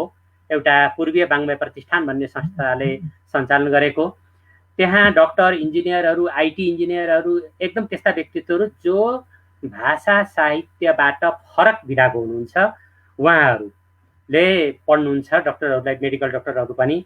र उहाँहरूले मलाई पढाउने क्रममा के भन्नुभयो भने, ओहो यो त यस्तो विषय त हामीले त धेरै पहिलाको पढ्नु पर्ने रहेछ, बल्ल थाहा पाइयो, धेरै ढिला भयो भनेर भन्नुभयो। बानेश्वरमा त्यसको क्लास चल्छ। अब त्यो प्रसङ्गलाई एकछिन थाती राखौँ, त्यो पनि निरन्तर छ। वेदप्रति मेरो श्रद्धा, रुचि, अध्ययन इत्यादिले पनि त्यसो गरेको हो। र वेदमा विज्ञान होइन कि वेद स्वयंमा विज्ञान हो। तर त्यसलाई अध्ययन गर्न, त्यसलाई हेर्न चाहिँ अलिकति गहन दृष्टिकोण चाहिन्छ।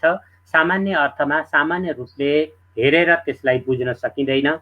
समसामयिक हुने धेरैको चासो रहेको, जुन अघि यहाँले नारी र शूद्रको कुरा उठाउनु भयो, वेद पढ्न हुँदैन भन्ने हाम्रो समाजमा यहाँहरूलाई पनि थाहा छ।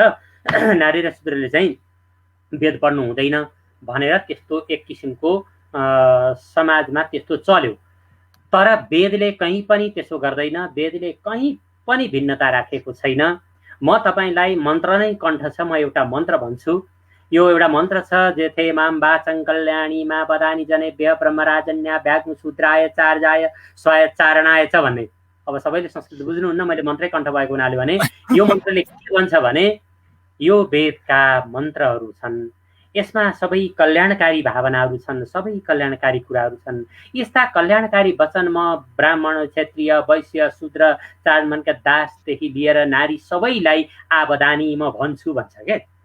भन्नुको तात्पर्य के भने सबैलाई अधिकार छ वेदको भनेको हो। त्यो कसरी त तपाईँलाई मैले एउटा उदाहरण दिन्छु। वेदमा ऋषिहरूले मन्त्रहरू देखे, मन्त्रद्रष्टा भनिन्छ वेदलाई, त्यहाँका मन्त्रहरू लेखेको भनिँदैन। अनि त्यो मन्त्रद्रष्टा ऋषिहरू मात्र थिएनन्, नारी अर्थात् ऋषिकाहरू पनि थिए। अब स्वयं मन्त्रका रचयिता भनौँ न अहिलेको भाषामा, त्यो मन्त्रद्रष्टा भनेको चाहिँ लोकसाहित्य जस्तै हो। लोकसाहित्य कसैले लेखेको होइन नि, परम्परादेखि त्यो चल्दै आयो। त्यसैले वेद पनि लोकसाहित्य जस्तै हो। ऋषिमुनिहरूले, हाम्रा पूर्वजहरूले, तिनीहरूले मन्त्र देखे। अब त्यहाँ चाहिँ त्यस्ता मन्त्र देख्ने मन्त्रद्रष्टा पुरुष ऋषिहरू मात्र थिएनन्, महिला ऋषिहरू, ऋषिकाहरू पनि थिए। त्यस्ता धेरै प्रमाणहरू छन्। अनि ती सबै ती ऋषिकाहरू पनि भएपछि त मन्त्रद्रष्टा स्वयं ऋषिकाहरू छन् भने नारीले पढ्न हुँदैन भन्ने कुरा पछिल्लो समयमा विकसित भएका छन्। त्यो कुरा चाहिँ वेदले त्यसो भन्दैन। एउटा स्त्री शूद्रौ नादीयताम, अर्थात् स्त्री र शूद्रले वेद नपढ्नु भनेर भनेका उदाहरण पछि आए। त्यो कहाँबाट आयो त भन्दा अलिकति मैले जोड्नुपर्छ। अघि दामोदरजीले जुन भन्नुभयो, वैदिक त्यो धर्मको सन्दर्भको कुरा जोडेर कतिपय कुराहरू सुधार गर्नुपर्ने कुराहरू, विकारका कुराहरू, विकृतिका कुराहरू पछि अलिकति त्यो कर्मकाण्डी प्रवृत्ति पश्चात पनि ती आएका हुन्। त्यसमा सबै कुरा राम्रा छन् भन्ने कुरा होइन। कतिपय कुराहरू संशोधनीय, परिमार्जनीय पनि छन्। तर ती कुन उद्देश्य र प्रयोजनका लागि विभिन्न पछिल्लो समयका व्यक्तित्वहरूले त्यसलाई बनाए, त्यसमा अपसंस्कृति भित्र्याए भन्छु म। त्यसलाई चाहिँ संस्कृति भन्नुभन्दा पनि केही अपसंस्कृति भित्र्याए, जसले गर्दा वेदप्रति नै पछिल्ला समयमा मानिसहरूको संस्कृति भनेको यस्तै हो, वेद भनेको यस्तै हो, यसले भेदभाव गर्छ भने, तर गहिरिएर हेर्नुहोस् मित्रहरू, म यो अहिले सार्वजनिक रूपमा भन्दैछु, वेद स्वयंमा विज्ञान हो, कहीँ पनि त्यसले भेदभाव गरेको छैन। नारीलाई त नारीका कुराहरू उठाउनु भयो, नारीलाई त यति ठुलो सम्मान गरेको छ समाजमा नारीको यतिसम्म छ कि पुरुषलाई त्यतिखेर वैदिक युग भनेको यज्ञ प्रधान युग थियो, त्यो यज्ञ प्रधान युगमा नारी बिना, पत्नी बिना, नारी बिना पुरुषलाई यज्ञ गर्ने अधिकार समेत छैन। यज्ञ गर्न पाउँदैनस् पत्नी बिना, नारी बिना भन्छ। र त्यति ठुलो महत्त्व दिएको छ। र कहीँ पनि न अहिलेको सन्दर्भमा नारीवादी महिलाहरूले पनि भन्नुहुन्छ भेदभाव छ, इत्यादि छ। गहिरिएर पढ्नुहोस्, सतहमा हेर्दा तपाईँ त्यो देख्नुहोला, गहिरिएर पढ्नुभयो भने त्यो भेदभाव छ, इत्यादि छ भन्ने कुरा तपाईँ देख्न सक्नुहुन्न। र अघि त मैले शूद्रको सन्दर्भमा त मैले भनि पनि हालेँ, ती के थिए त भन्दा कर्म अनुसारका नामहरू थिए। ब्राह्मण के भन्छ भने त्यो जन्मले मात्र ब्राह्मण हुँदैन, हैन, जन्मना जायते शूद्र भन्छ क्या, जन्मने बित्तिकै त शूद्र अथवा शूद्र हुन्छ। संस्कारबाट ऊ दिव्य हुन्छ, ब्रह्म जान्यो, ब्रह्म ज्ञान प्राप्त गर्यो भने त्यो ब्राह्मण हुन्छ। तपाईले ऋषिहरूमा पनि हेर्नुभयो भने ब्रह्म ज्ञान प्राप्त गरेर ऋषिमा चाहिँ ऋषि कुलमा पनि त्यो परिवर्तन भएका, तपाईँ चाहिँ राजर्षि हुन्छ, देवर्षि हुन्छन्, महर्षि हुन्छन्, हैन। त्यो के हो त भन्दा जसले क्षेत्रीय पनि ठुला महर्षिहरू भएका उदाहरण हामीले ऋषि कुलमा, ऋषि परम्परामा पनि देख्छौँ। त्यसैले ब्रह्म ज्ञान प्राप्त गरेको छ भने त्यो ब्राह्मण हो। अब यहाँ के हो त भन्दा पढ्ने पढाउने ब्राह्मणलाई जिम्मा दियो, अनि व्यापार गर्ने के अरे शासन गर्ने क्षेत्रीहरूलाई जिम्मा दियो। ती कर्म अनुसारका भए, अनि वैश्यहरूले व्यापार गरे, अनि शूद्रहरूले अरू चाहिँ कर्महरू गरे।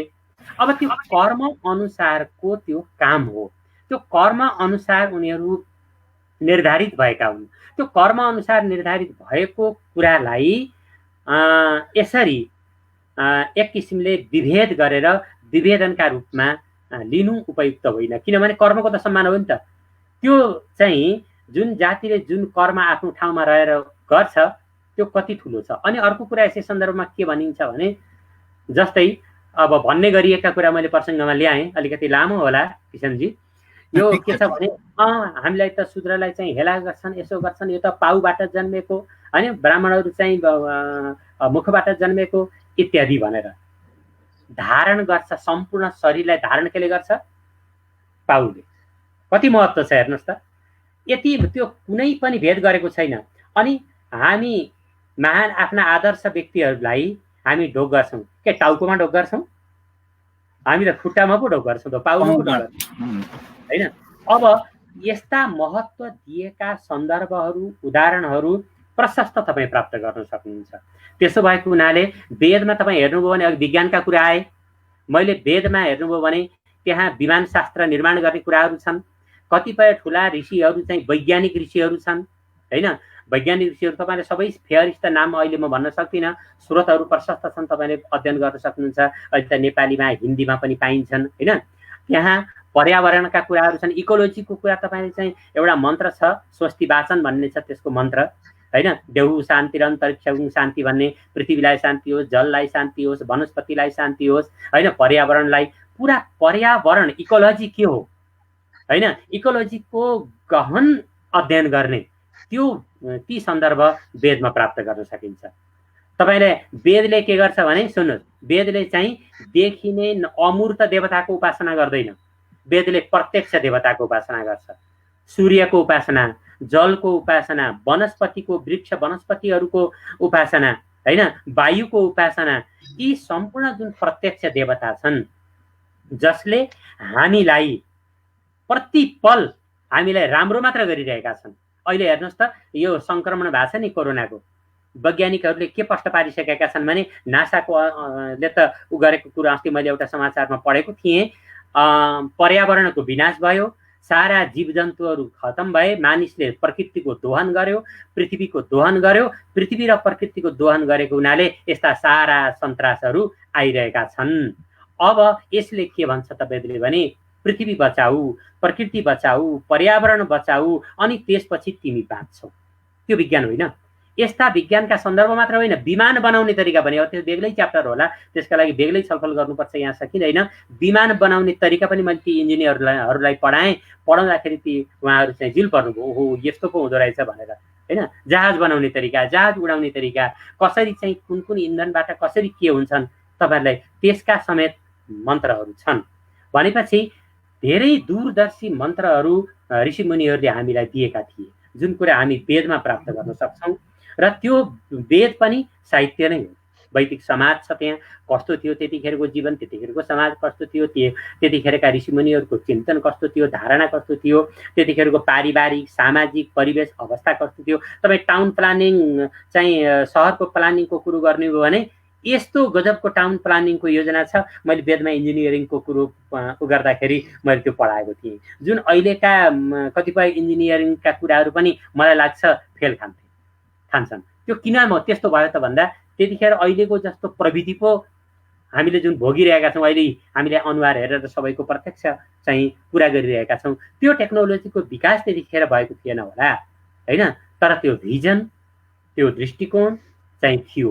त्यही भएर त्यो त्यतिखेरका स्रष्टाहरू जुन मन्त्रद्रष्टा ऋषिहरूले मन्त्र देखे, ती धेरै दूरदर्शी विचार, दूरदर्शी दृष्टिकोणहरू हामी पाउँछौँ। डाक्टर साहब अहिले यो संस्कृतमा पढाउनुहुन्छ कि नेपालीमा पढाउनुहुन्छ? नेपालीमा। त्यो संस्कृतमा जान्नु पर्दैन। जहाँ चाहिँ आइटी इन्जिनियरहरू पढ्दैछन् बिचरा कहाँ संस्कृत पढ्नु, होइन।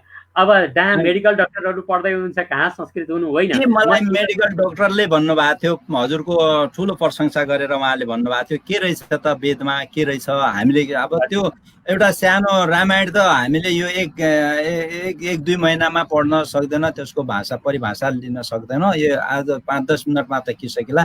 तर धेरै धेरै धन्यवाद छ डाक्टर साहब। कुनै दिन हामी यसलाई चाहिँ उजागर गरौँला, यसलाई मात्र विषय बनाएर हामी विमर्श गर्नु पर्ला। त्यसमा गरौँला।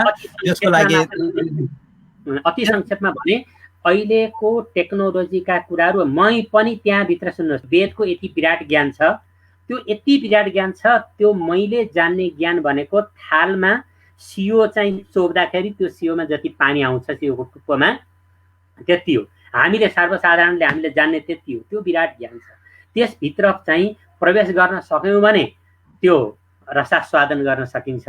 अब प्रवेश गर्न सकिएन भने सतहमा हामीले जे जान्दछौँ, अब मैले भने नि म विश्वविद्यालयमा वेस्टर्न क्रिटिसिजम पढाउँछु, अब उता गएर त्यो पढाउँछु, एकदम पुरा विरोधाभास छ, तर पनि यति आनन्द आउँदो रहेछ कि बडा गजबका कुराहरू छन् त्यहाँ। यही विरोधाभास भएर हजुरलाई यही क्वेसन राखेको थिएँ, तर केही मलाई पनि थाहा भयो। सायद हाम्रा दर्शक श्रोताहरूले पनि धेरै ज्ञान हासिल गर्नुभयो होला।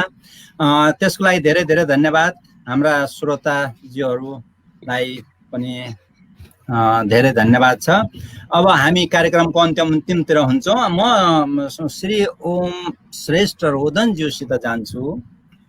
सञ्चार क्षेत्रको पुरानो र ठुलो संस्था गोरखापत्र संस्थानमा आफ्नो लामो अनुभव र विद्वताले गर्दा अहिले कार्यकारिणी तहमा हुनुहुन्छ।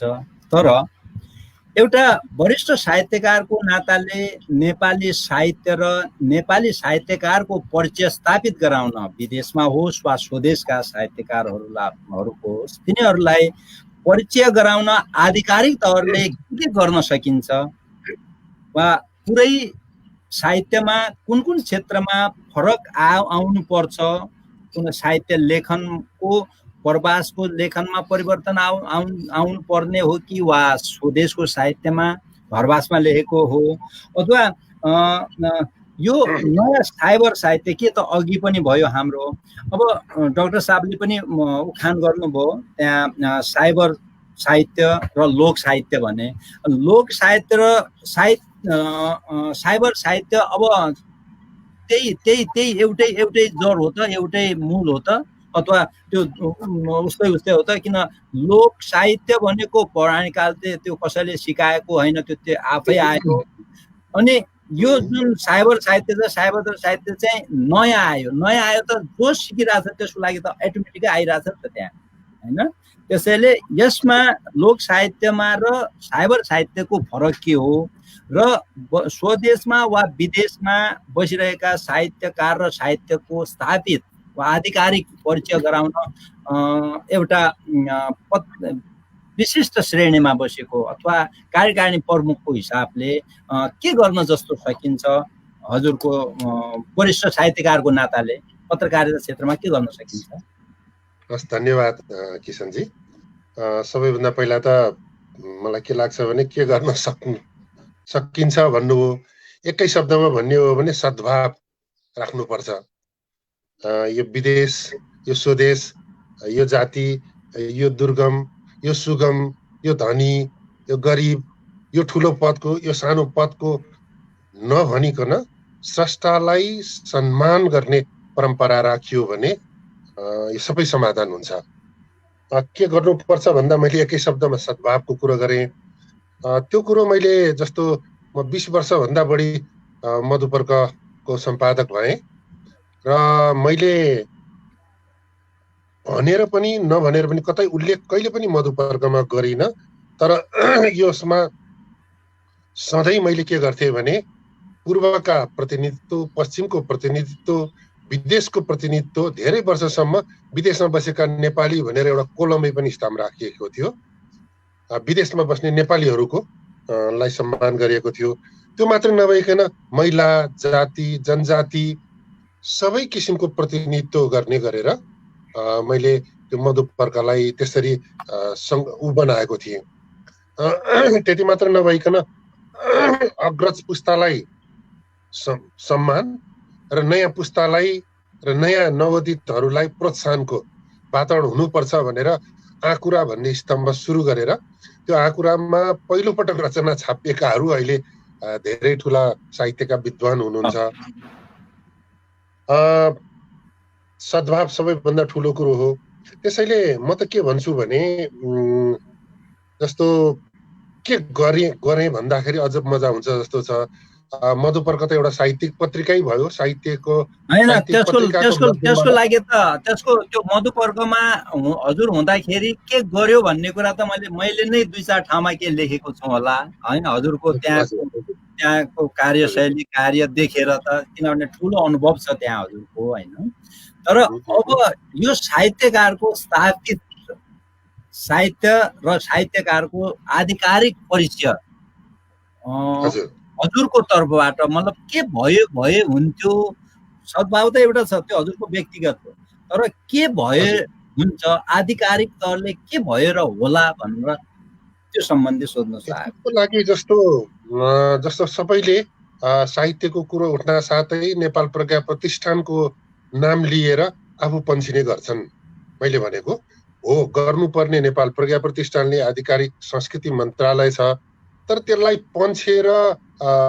पन्छिनु भनेको पनि ऊ होइन जस्तो लाग्छ। आफ्नो ठाउँबाट सानो एउटा साहित्यिक संस्था मात्र बनाएको छ भने पनि त्यसबाट जे गर्न सकिन्छ त्यो गर्नुपर्छ। सबैले आफ्नो ठाउँबाट अलिअलि प्रयास गर्यो भने प्रज्ञा प्रतिष्ठान अथवा के मन्त्रालयले नगर्दा पनि केही हुँदैन। हेर्नुहोस्, आधिकारिकता अथवा सर्वोच्चताको आधारमा मात्रै हो, होइन भने यो पिपल्स टु पिपल्सको रिलेसन भनेको साहित्यकार र साहित्यकार बीचको सम्बन्ध भनेको धेरै ठुलो महत्त्व राख्दछ। कानुन र नियम भन्दा पनि प्रभावकारी हुन्छ भन्छु म। त्यसैले मैले जस्तो त्यही अभियानको लागि आफू ठाउँमा बस्दाखेरि के गर्नुपर्छ र गरे भन्ने कुरामा मैले जस्तो गोर्खापत्र दैनिकबाट प्रत्येक हप्ता निस्कने शनिबार लाई विदेशका स्रष्टाहरू धेरैसँग जोडेको छु, अहिले पनि जोडिरहेको छु। त्यो देखिरहेको छु सर, त्यो देखिरहेको छु। त्यो मैले पनि देखिरहेको छु, अनुभव गरेको छु त्यो। हजुर, मैले त्यही भनेको सबैले एकाडेमीको नाम लिएर पन्छिनु हुँदैन भन्छु के। एकाडेमीले गर्नुपर्छ भनेर मात्रै हुँदैन। हामीले के गर्यौं त? हामीले यो अहिले तपाईले जे गरिरहनु भएको छ, डाक्टर मधुले कृष्णजीले जे गरिरहनु भएको छ, त्यो सानो कुरो हो र? ज्ञानुजीले जे गरिरहनु भयो त्यो सानो कुरो हो र यो गर्नको निमित्त पनि हामीले प्रज्ञा प्रतिष्ठानको यो चाहिँ नि एउटा विभाग हुनु पर्यो, त्यहाँको एउटा प्राज्ञले मोडरेट गर्नु पर्यो, कोष बनाउनु पर्यो भन्यो भनेदेखि त उही सडकमा बसेर उफ्रिने काम मात्रै हुन्छ। तपाईहरुले जे गरिरहनु भएको छ त्यस्तै तपाईहरु जस्तै धेरैले यो देश विदेशको साहित्य जोड्ने, देश विदेशको अनुभवलाई बाँड्ने, देश विदेशको सृजनालाई प्रस्फुटित गर्ने र यो हामीले एक आपसमा अनुभव साटासाट गर्ने काम गरिरहेका छौँ। यसले पनि ठुलो काम गर्छ भन्ने नै लाग्छ। अघि त तपाईले फेरि पनि यो साइबर युगको कुरो गर्नुभयो। साइबरले धेरै कुरो जोडेको छ। हजुर, अहिले पनि हामी जोडिरहेका छौँ यही साइबरको कारणले गर्दा। यसलाई हामीले वरदान मान्नुपर्छ, यसलाई सदुपयोग गर्नुपर्छ, उपयोग गर्नुपर्छ सृजनालाई विकास र विस्तारको लागि। तर दुर्भाग्य के हो भने यही साइबरलाई चाहिने दुरुपयोग गरेर मानिसले लाइभ गरेर आत्महत्या गर्ने काम भइरहेका छन् नेपालमा। प्रत्येक दिन 17 जनाको दलले आत्महत्या जस्तो भइरहेको छ। यो दुरुपयोग हो। लोक साहित्य र साइबर साहित्यमा के अन्तर छ भन्नुभयो। लोक साहित्यको बारेमा धेरै कुरा बताइरहनु पर्दैन। लोक साहित्यलाई पनि आधुनिक साहित्यमा जसरी अलिअलि परिमार्जित गरेर प्रवर्धन गर्ने काम भएको छ, त्यसै गरी हाम्रो लोक साहित्यलाई पनि हामी लोक साहित्यमा असाध्यै धनी छौँ। हामी दक्षिण एसियामै पनि सम्पन्न मानिन्छ लोक साहित्यमा नेपाललाई।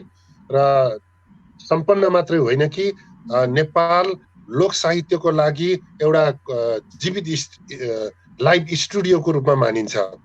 यहाँ तपाईको अन्यत्र अध्ययन गरेर अनुसन्धान गरेर बनाइएको एउटा संग्रहालय, अध्ययन केन्द्र, पुस्तकालय मात्र नभइकन हाम्रो 2 घण्टा माथि जानुस्, चिसो न चिसो ठाउँ छ, त्यहाँको जनजीवन छ र त्यहाँका साहित्य र लोक साहित्य फरक किसिमका छन्। 2 घण्टा तल आउनुस्, गर्मी ठाउँ छ, त्यहाँको संस्कृति नै फरक छ, त्यहाँको लोक साहित्य नै फरक छ। त्यसैले अलिकति भ्रमण गर्न साथै, अलिकति फरक ठाउँमा पुग्न साथै हाम्रो लोक साहित्य जीवित रूपमा, जीवित संग्रहालयको रूपमा सुरक्षित छ भनेर मान्यता दिएकै कारणले गर्दा यो जीवित संग्रहालयको रूपमा अध्ययन अनुसन्धान पनि भएको छ। यति धनी लोक साहित्यलाई हामीले साइबर साहित्यमा खासै प्रयोग गर्न सकेका छैनौँ। यसलाई पनि हामीले सदुपयोग गर्न सक्यौँ भने हाम्रो लोक साहित्यको दम, हाम्रो लोक साहित्यको क्षमता, हैसियत र विशिष्टता को पनि अरू देशले, अरू विदेशका लोक साहित्यकारहरूले के भन्ने छन् भने नेपालको जस्तो लोक साहित्य हुनुपर्छ। जसरी अहिले हामीले अन्तर्राष्ट्रिय साहित्य, विदेशी साहित्य जस्तो नेपाली छ कि छैन भनेको जस्तै उहाँहरूले पनि नेपाली लोक साहित्यको बारेमा यसरी कुरा उठाउन सक्छ यदि हामीले यो साइबरलाई विशेष रूपमा सदुपयोग गर्न सक्यौँ भन्ने मलाई लाग्छ। धेरै धेरै धन्यवाद सर। यसबाट हाम्रो केही न केही लोक साहित्य र साइबर साहित्यको बारेमा के हाम्रा श्रोताहरूलाई अवश्य नै फाइदा पुग्छ होला। अब दामोदर सरलाई हामी अन्तिमै हो यो। हजुरले सेमिनार र गोष्ठीहरूका साथै साहित्यिक सम्मेलनहरूका सिलसिलामा विश्वका झन्डै 53-54 मुलुकहरूमा, त्योभन्दा बढी मुलुकहरूमा भ्रमण गरिसक्नुभयो। तर ती मुलुकहरूमा लेखिने नेपाली साहित्य र नेपालमा बसेर लेखिने नेपाली साहित्य, विदेशमा पनि नेपाली नै लेख्ने हो, नेपाली लेखेको साहित्य र नेपालमा बसेको नेपाली साहित्यमा के फरक पाउनु भएको छ? हजुरको भ्रमण जहाँ भएको थियो त्यो ठाउँको कुन किसिमले वा कुन विधा का साहित्य चाहिँ लेखिने पाउनु भएको छ, लेख्ने गरेको देख्नु भएको छ, पाउनु भएको छ? हजुरले यसलाई छोटो किसिमले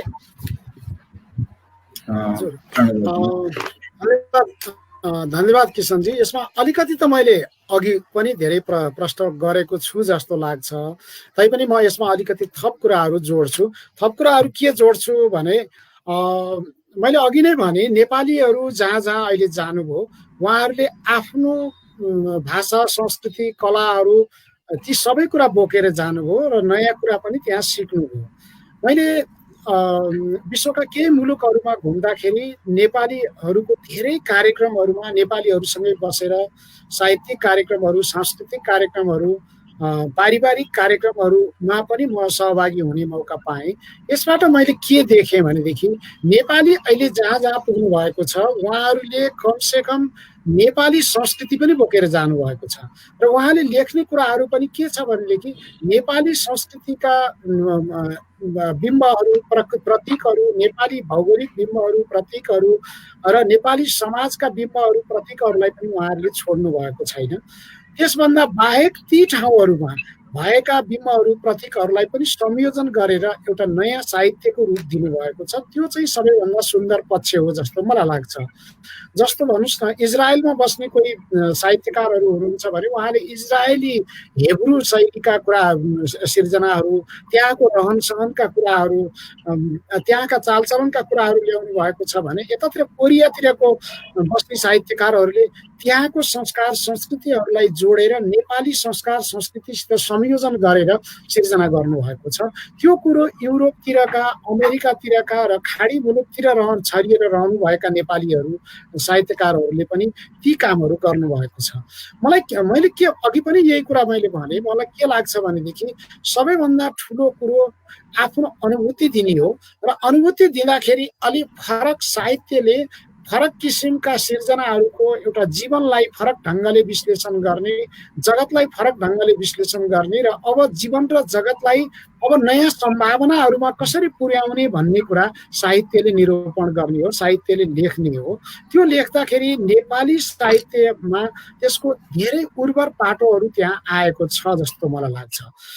जति जति नेपालीहरूले एउटा दुःख गर्नुभएको छ, मेहनत गर्नुभएको छ, रेमिटेन्स नेपालमा पठाएर पनि काम गरिरहनु भएको छ, त्यति हुँदाहुँदै पनि उहाँहरूले एउटा त्यहाँ बसेको भूगोल, त्यहाँको संस्कृति, त्यहाँ काम गर्नुपर्ने परिस्थिति, त्यहाँका पीडाहरूलाई कथाका माध्यमबाट होस्, उपन्यासको माध्यमबाट होस्, कविताको माध्यमबाट होस्, उहाँहरूले ल्याउनु भएको छ।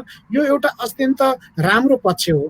मैले अघि पनि भने हिजो नेपालमा बस्दाखेरि नेपालका कुराहरू मात्रै हामी गर्थ्यौँ, नेपालका बिम्बहरू प्रतीकहरू मात्रै ल्याउँथ्यौँ भने अहिले विश्वभरि नेपाली छरिनुको सबैभन्दा राम्रो सौन्दर्य भनेको विश्वको भूगोल हाम्रो साहित्यमा आयो, विश्वको संस्कृति हाम्रो साहित्यमा आयो, विश्वको परिस्थितिहरू हाम्रो संस्कृतिमा आयो, राजनीति आयो र विज्ञान पनि आयो।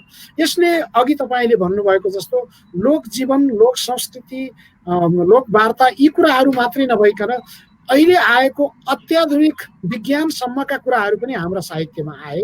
यो सबैभन्दा राम्रो पक्ष हो जस्तो मलाई लाग्छ। धेरै धेरै धन्यवाद सर। आज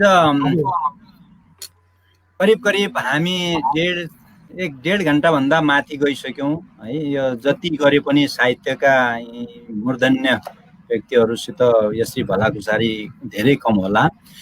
हामी कहाँ थुप्रै हाम्रो इन्जिनियर साहबलाई थुप्रै कमेन्टहरू आएका होलान्, प्रश्नहरू आएका होलान्। हामी करिब करिब अन्तिमै हौँ भने पनि हुन्छ। तर इन्जिनियर साहबका के प्रश्नहरू छन् भने हाम्रा वरिष्ठ विद्वान वर्गहरूमा के आएको छ भने के सोधिदिनुहोस्। नभयो भने दुई चार मिनट हाम्रा आदरणीय विशिष्ट व्यक्तिहरू त के भन्नै पर्ने कुराहरू त्यो भनिदिन अनुरोध गर्छु। दुईवटा प्रश्नको रूपमा आइरहेछ, त्यसलाई एक्चुअली हामीले सम्बोधन गर्नुपर्छ जस्तो लागिरहेछ। मैले स्क्रिनमा देखाउँछु। लक्ष्मी श्रेष्ठजीले के सोध्नु भएको छ भन्दाखेरि स्तरीय रचनालाई तपाईँ कसरी परिभाषा गर्नुहुन्छ, एउटा प्रश्न यो छ। अनि अर्को एउटा साहबलाई दिनुहुन्छ त्यो प्रश्न, डाक्टर साहबले गर्नुहुन्छ।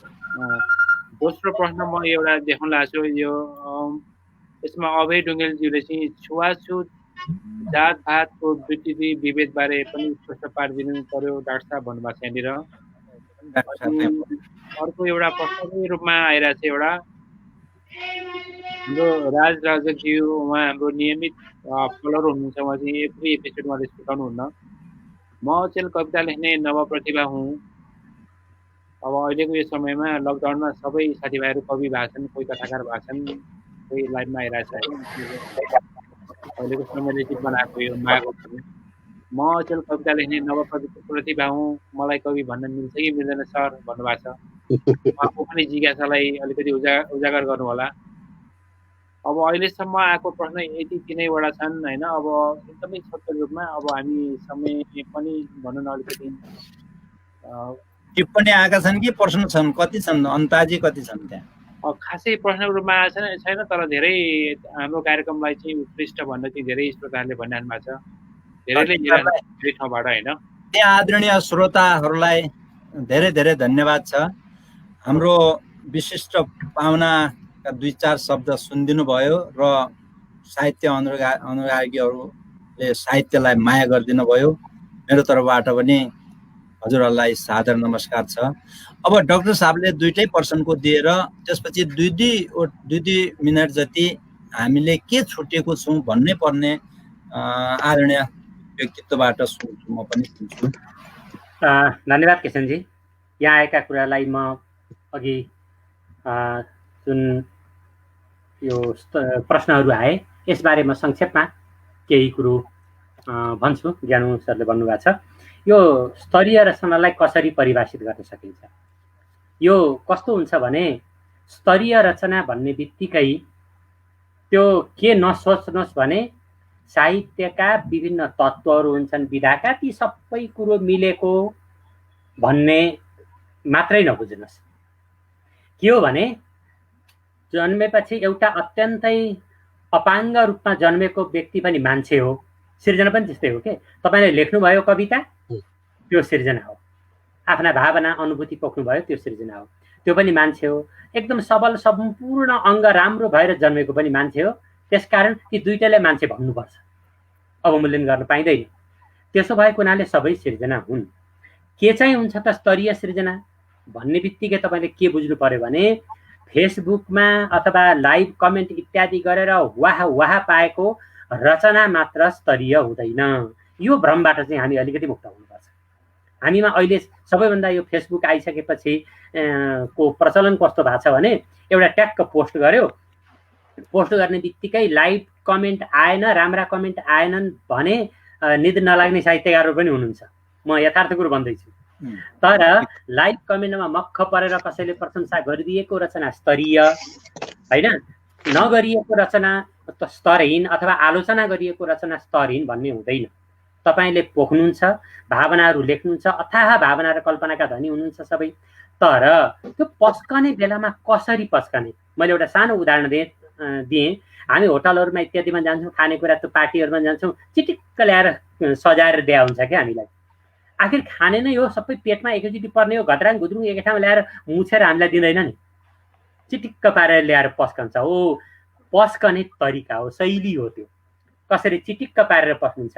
अब हामी भन्छौँ नि ब्युटी इज अल्सो, ब्युटीमाथि त जसको पनि आँखा पर्छ नि त, रचनाको पनि आफ्नो ब्युटी हुन्छ, सुन्दरता हुन्छ।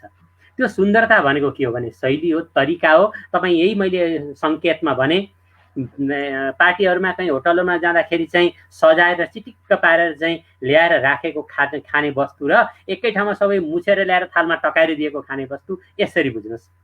त्यसैले त्यसको आफ्नो सौन्दर्य हुन्छ। त्यही सौन्दर्यले के गर्छ त, हजारौँ कविहरू जन्मे नेपाली साहित्यमा पनि है। किन हामी केही कविको मात्रै 200-300 जना केही कविको मात्रै हाम्रो दिमागमा नाम बस्छ, अरूको किन बस्दैन भन्दा तिनले कालजयी रचना गरे होइन। त्यो कालजयी रचना गरे, जो जीवन्त सधैँ बाँच्ने रचना गरे हो। त्यही स्तरीयताको मापन त्यही हो। मैले स्तरीयताको प्रश्न यसरी दिएँ। अनि अर्को प्रश्न थियो नव प्रतिभालाई कवि भन्न मिल्छ, यसको प्रश्न पनि अलि आइसकेको छ। जन्मेपछि त्यो मान्छे हुन्छ नि त। तपाईँले कविता लेख्नुभयो, तपाईँ कवि हो, तर तीमध्ये तपाईँले स्थापित हुनका लागि, नेपाली साहित्यमा ठुलो योगदान दिनका लागि साधना गर्नुपर्छ, सिर्जना गर्नुपर्छ, सधैँ त्यसलाई निरन्तरता दिनुपर्छ, अध्ययन गर्नुपर्छ, अनि सिर्जना गर्नुपर्छ। त्यसले त्यो कुरो ल्याउँछ। अब रह्यो छुवाछुत र जातीय विभेदको सन्दर्भ एउटा आएको छ, मैले त्यो कुरा प्रश्न पारिसकेको छु। तपाईँले हाम्रो समाजमा के हुन्छ भने विभिन्न समाजको विकासका क्रममा कालखण्डका क्रममा विभिन्न किसिमको जुन एउटा शासन सत्ता जसको हातमा हुन्छ उसले आफ्नो अनुकूलका विधि विधान नियमहरू बनाउँछ र इतिहासका कालखण्डमा यस्ता नियम र विधि विधानहरू पनि बने जसले जातीय छुवाछुत इत्यादिका सन्दर्भलाई अलिकति बढी जोड दिए र एउटा वर्गले अलिकति अर्को वर्गलाई माथि शासन गर्ने प्रवृत्तिको पनि त्यहाँबाट विकास भयो। हाम्रो आदि ग्रन्थ हाम्रो आदर्श ग्रन्थ भनेको वेद हो। वेदभन्दा प्राचीन संसारमा कुनै पनि ग्रन्थ छैन। अब युरोपेली अनुसन्धानकर्ताहरूले पनि विश्वका अनुसन्धानकर्ताहरूले पनि त्यो कुरा पुष्टि गरिसकेका छन् र आदर्श ग्रन्थ वेद हो र वेदमा तपाईहरूले यस्तो किसिमको सामाजिक लैङ्गिक आदि कुनै पनि किसिमको भेदभाव पाउनुहुन्न। अब त्यसको अहिले अनुवाद प्रशस्त पाइन्छ, अध्ययन गर्नुभयो भने थाहा हुन्छ। अब बाँकी रह्यो नेपाली साहित्यको कुरो। मैले अन्तिममा भने, म अब यो अन्तिममा बोल्दैछु। नेपाली साहित्यको समग्रमा अघि श्रीओमजीले भन्नुभएको कुरालाई दामोदरजीले पनि भन्नुभएको छ, त्यसैलाई मैले पुष्टि गर्न खोजेको हो। विश्वका जुनसुकै कुनामा रहेर बसे पनि लेखे पनि त्यो नेपाली साहित्य लेख्दै हुन्छ। तपाईँ अमेरिकाबाट बस्नुहोस्, तपाईँले अमेरिकाका लागि मात्र लेखे होइन नि, अथवा चितवन नेपालको चितवन जिल्ला वा कुनै चाहिँ झापामा बसेर लेख्ने साहित्यकारले झापाको लागि लेखे होइन, सिङ्गो नेपाली साहित्य हो।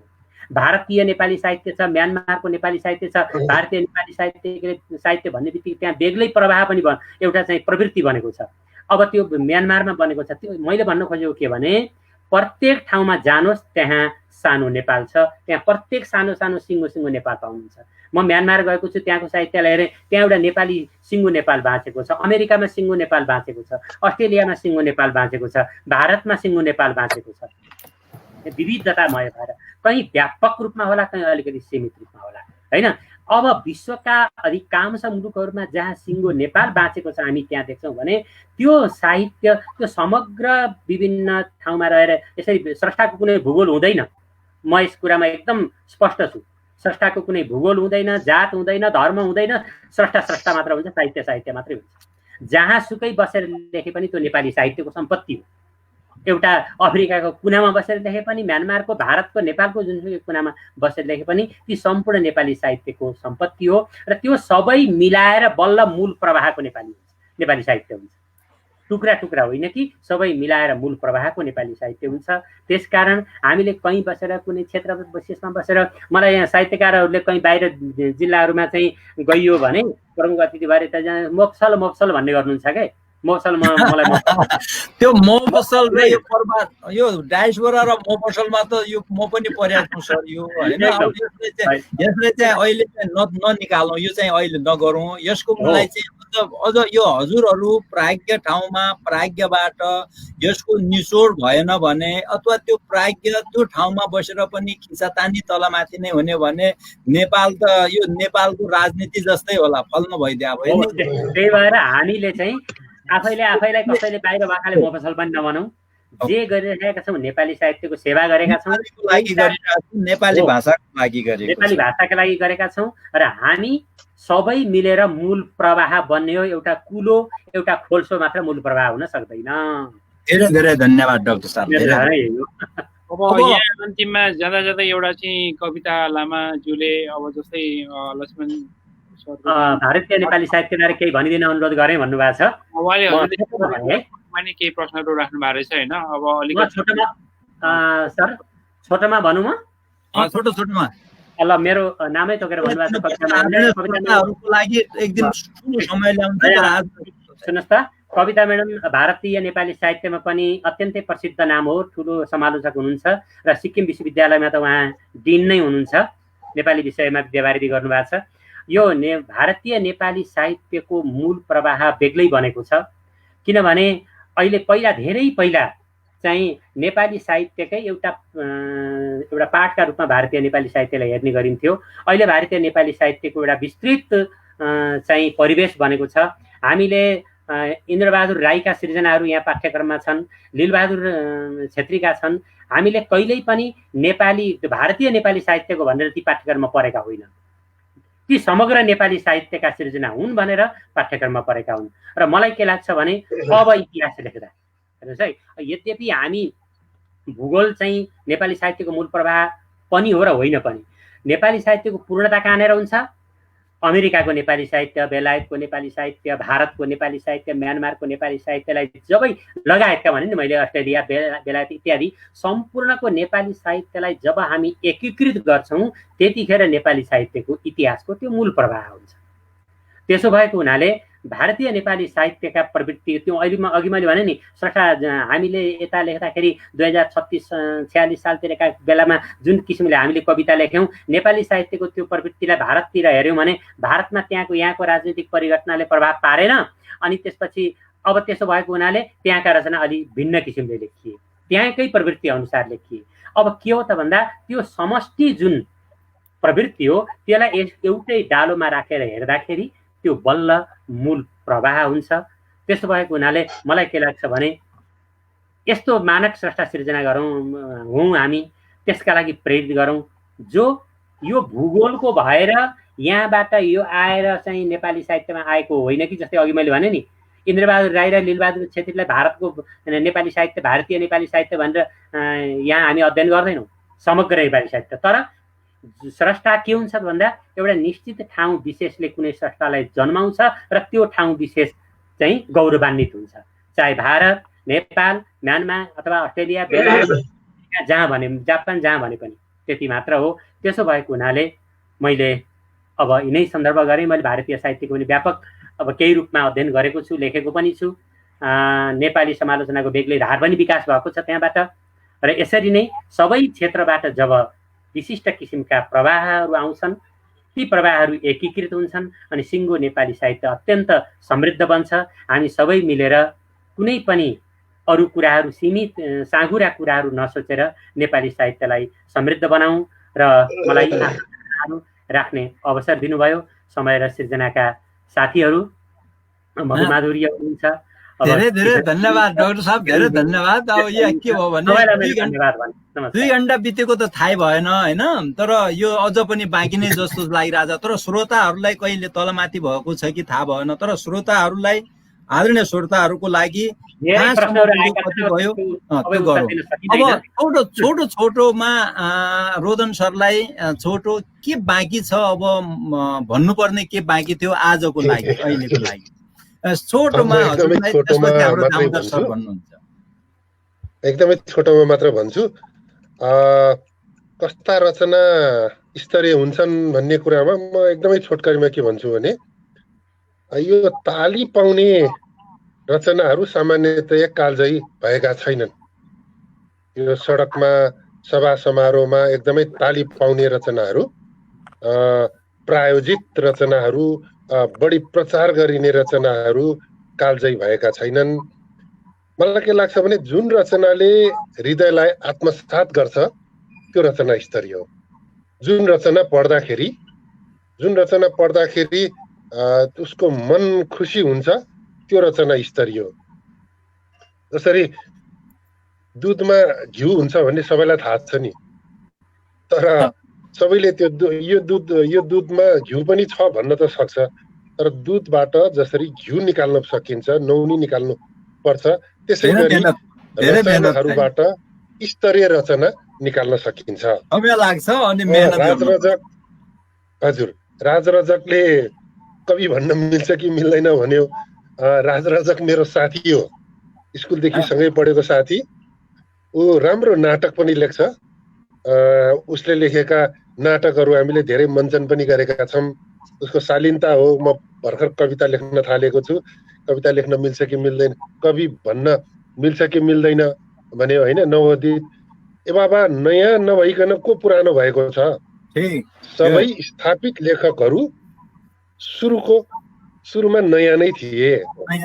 संसारमा धेरैभन्दा धेरै यात्रा गर्नेहरूले सुरुवात पहिलो पाइलाबाटै हुन्छ। अक्षर चिनेरै, अक्षर क ख लेखेरै महाकाव्यहरू लेखिने हुन्। त्यसैले न सिक्नको लागि उमेर बुढो हुन्छ, न पढ्नको लागि उमेर बुढो हुन्छ। यो सुरुवात गर्नको लागि कहिले पनि उमेरले छेक्दैन। र जहिले पनि मलाई के लाग्छ भने म अब एउटा सरकारी सेवाबाट निवृत्त हुन आँटेको मान्छे छु, तर मलाई अब बल्ल यो फुर्सद भएपछि नयाँ कुराहरू गर्ने भन्ने मैले योजना बनाएको छु। उमेर त कहीँ पनि हाम्रो सिर्जना र उमेरको त उनै छैन जस्तो लाग्छ मलाई। एकदमै कम उमेरकाहरूले पनि परिपक्व सिर्जना गर्नुभएको छ। दारी जुङ्गा फुलेर एकदमै महाकवि भनिहाल्नु पर्ने हो कि जस्तो गेटअपमा देखेका मान्छेहरूको एकदमै कखराइ नचिनेको जस्तो केही छाट्न छन्द मिलेका रचनाहरू पनि छन्। त्यसैले सिर्जना कस्तो हुनुपर्छ, सबैले त्यो मूल्याङ्कन गर्ने क्षमता हुन्छ कि हुँदैन पनि भन्नु पर्दैन जस्तो लाग्छ।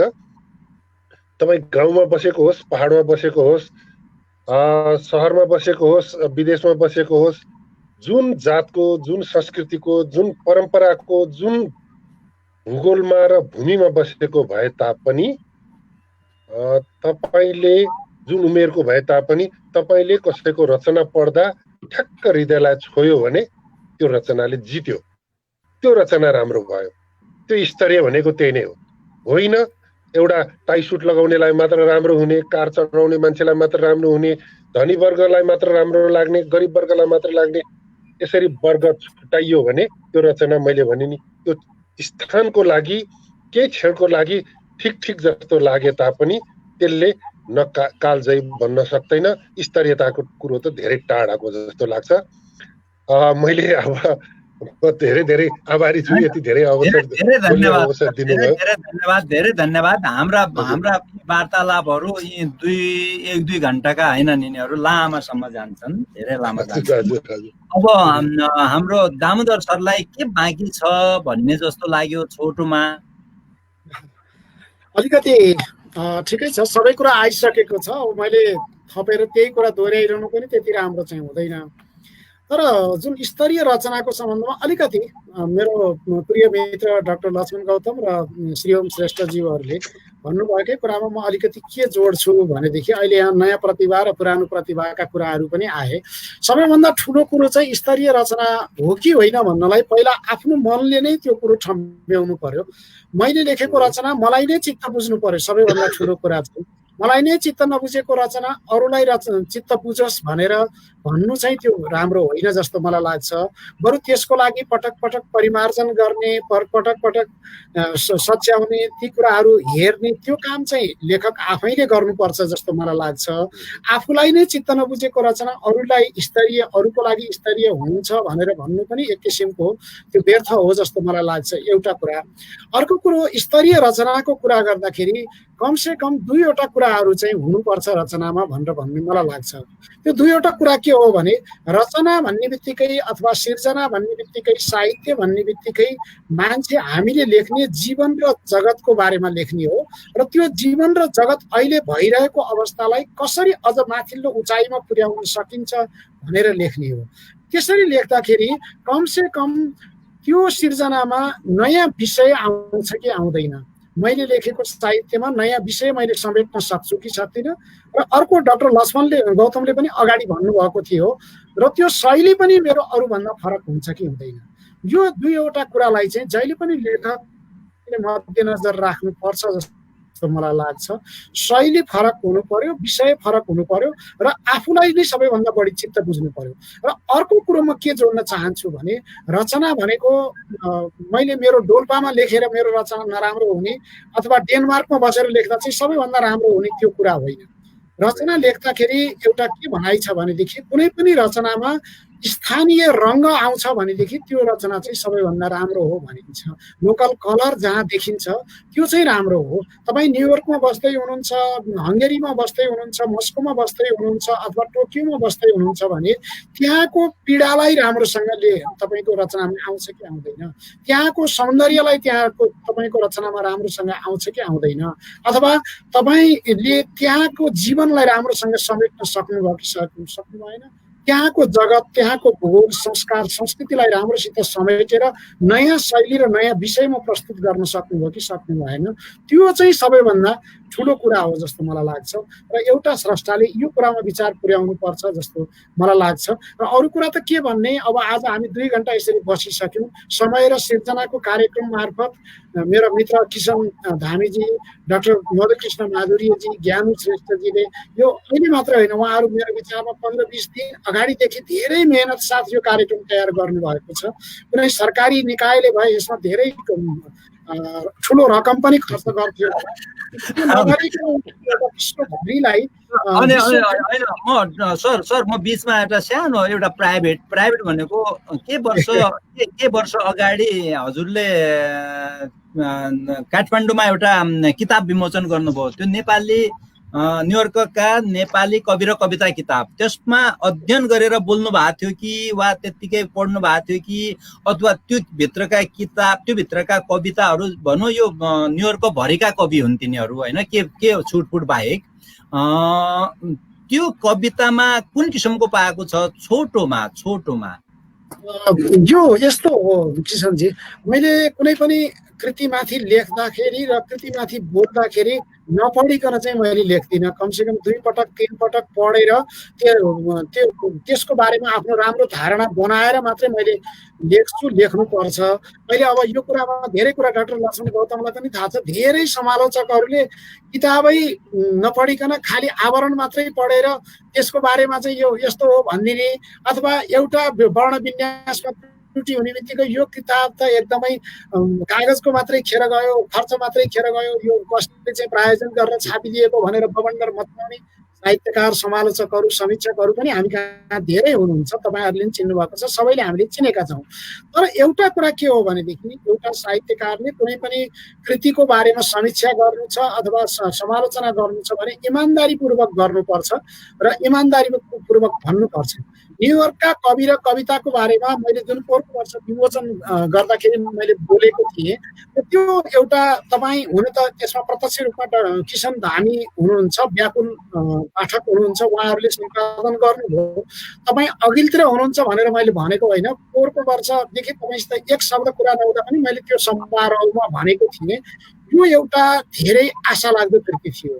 न्युयोर्कका कवि र कविताहरू भनेर तपाईँहरूले धेरै मेहनत गरेर त्यहाँभित्र न्युयोर्कमा रहेका प्राय सबै कविहरू 100% नै समेटिए त म भन्दिनँ, 2-3 जना छुटेका पनि हुनुहुन्छ त्यहाँ, तर तैपनि त्यहाँ तपाईँहरूले अधिकांश भनेको भन्दा नि बहुसङ्ख्यक कविहरूलाई त्यहाँ समेट्नुभयो र त्यो समेट्दाखेरि पनि त्यहाँ तपाईँहरूले कुनै पक्ष नगरिकन सबै किसिमका मान्छेहरूलाई समेट्नुभयो, जुन आजको समयमा राम्रोसँग लेख्ने मान्छेहरू हुनुहुन्छ। मैले अघि नाम पनि भने, त्यहाँ अहिले लेख्ने मान्छेहरू जस्तो सकुन गेवालीहरू, गीता खत्रीहरू, गोवर्धन पूजाहरू, अनि यतापट्टि गएर जानुका अवस्थी ढकालहरू, नदिया लिबाङहरू, धेरै को बारेमा त्यसरी त्यहाँ तपाईँले लेख्नु भएको छ, जुन कुरो एउटा अहिलेको एउटा मानक कृतिको रूपमा तपाईँहरूले त्यहाँ ल्याउनु भयो। र एउटा भोलि कसैले डायस्पोराको बारेमा अध्ययन गर्ला अथवा नेपालभन्दा बाहिर बसेर लेखेका कविहरूको बारेमा, साहित्यकारहरूको बारेमा अध्ययन गर्ला अथवा नेपाल इतर त्यसको लागि त्यो चाहिँ कामयाबी होला जस्तो मलाई पनि लाग्छ। त्यो कृति धेरै धेरै त्यो महत्त्वपूर्ण कृति छ न्युयोर्कका कवि र कवि। धेरै धेरै धन्यवाद सर। हजुरहरूलाई आज 2 घण्टासम्म बिहान अल्झियो, 2 घण्टा पनि बद्दी। यसमा पनि अझ हाम्रा श्रोताहरूका कमेन्टहरूले हामीले यहाँ सोध्न पाएनौँ कि जस्तो, कस्तो ज्ञानु सर त्यस्तै छ कि के छ? थुप्रै कमेन्टहरू आएका छन्। ती आदरणीय दर्शक श्रोताजीहरूलाई हार्दिक नमन गर्छु। हजुरहरूका हामीले चाहिँ अब एउटा इभन नमस्कार कार्यक्रम राम्रोसँग हेरिरहेका छौँ। सबै कमेन्टलाई हामीले देखाउन कोसिस गर्यौँ। अब के गरी छुट्यो हजुर अहिले सुनियो? सुन्यो, ठिक छ। बीचमा अलिकति अवरोध भयो। मैले के भने भनेदेखि एउटा त्यस किसिमले तपाईँहरूले कृति बाहिर बसेर पनि लेख्नु भनेको धेरै कुरा श्रम, समय, खर्च जुटाएर लेख्नु एउटा धेरै राम्रो कामहरू गर्नु भएको छ र त्यसले एउटा छुट्टै महत्त्व पनि नेपाली साहित्यमा राख्छ जस्तो मलाई लाग्छ। धन्यवाद सर, धन्यवाद। अब त्यो भविष्यमा उही कुरा भयो। हाम्रो 20 दशक 30 र 20मा लेखिएको अहिले हुँदैछ भने अहिले लेखेको अझ 50-60मा जाला भन्ने। तर धेरै धेरै धन्यवाद छ आदरणीय व्यक्तित्वज्यूहरू, आदरणीय डाक्टर साहब, आदरणीय मेरो रोदन सर, आदरणीय नामदर सर। र अन्तमा मैले भन्दै आएको प्रशासनसँगै साहित्यमा विजय भएका, पत्रकारसँगै साहित्यमा उचाइ पुगेका र प्राध्यापनसँगै साहित्यलाई जसरी सफल हुनुभयो, जसरी उचाइमा पुग्नुभयो, त्यसरी नै सही मार्गदर्शनलाई नेपाली साहित्यले पनि अगाल्नेछ। यो हजुरहरूको बिहानी समयको व्यस्तताका कारण पनि हाम्रो यो लकडाउनको मौका छोपेर जुन समय यहाँहरूले हामीलाई उपलब्ध गराइदिनु भयो, यसका लागि समय र सिर्जना कार्यक्रमको तर्फबाट आजका विशिष्ट पाहुनाजीहरूलाई हार्दिक हार्दिक धन्यवाद छ। विश्वबाट हामीलाई हेरिरहनु भएका तमाम दर्शक, जसले कमेन्ट गर्नुभयो, जसले हेरिराख्नु भएको छ, जसले यसलाई अनुसरण गर्नुभएको छ, ती नेपाली भाषा र साहित्य प्रेमीजीहरूलाई उहाँप्रति आभार प्रकट गर्दछु। साथै समय र सिर्जना कार्यक्रमका प्राध्यापक इन्जिनियर ज्ञानु श्रेष्ठ र संयोजन डाक्टर मधुमाधुर्यको साथमा म किसन पनि बिदा दिन माग्छु। आज हजुरहरूलाई प्रत्यक्ष यसरी फोनमा कुरा गर्दा, फोनबाट देख्दा सानो तिनो केही गल्ती भए क्षमा माग्दै हजुरहरूप्रति धेरै धेरै धन्यवाद, आभार प्रकट गर्दै म बिदा माग्छु। धेरै धन्यवाद। के बाँकी छ भने 2-4 शब्द एक गरेर मर्जी भयो हुन्छ, म सुन्न म तयार छु, मलाई फरक पर्दैन। श्रोताहरूले चाहिँ गाह्रो छ कि म धन्यवाद, विशेष धन्यवाद दिन चाहन्छु समय र सिर्जना कार्यक्रमको लागि र डाक्टर मधुमाधुर्य, इन्जिनियर ज्ञानु श्रेष्ठ र किसन सिंह धामी, तपाईँहरू तीनैजनाप्रति पनि म विशेष आभार यो अवसरको लागि र आफ्ना कुराहरू राख्न दिनुभयो, त्यसको निमित्त म धेरै धेरै आभार व्यक्त गर्न चाहन्छु। धन्यवाद। धेरै धेरै धन्यवाद सर।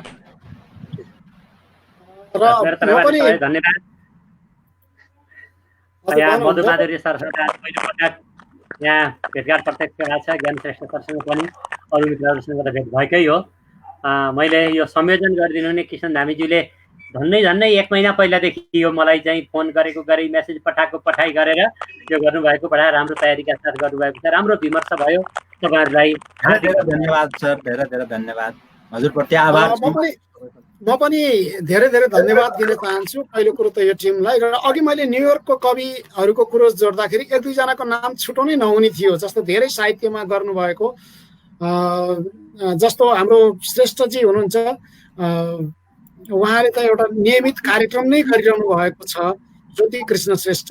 त्यस्तै अब अर्को हाम्रो विजयध्वज थापाजी हुनुहुन्छ, उहाँले पनि एउटा निरन्तर साहित्यमा धेरै जोड दिएर गर्नुभएको छ। अर्को शान्त अधिकारीजीले पनि काम गरिरहनु भएको छ। अरू धेरै बहिनीहरू भाइहरू उहाँहरूले धेरै काम गरिरहनु भएको छ, ती नाम मैले अघि छुटाएँ।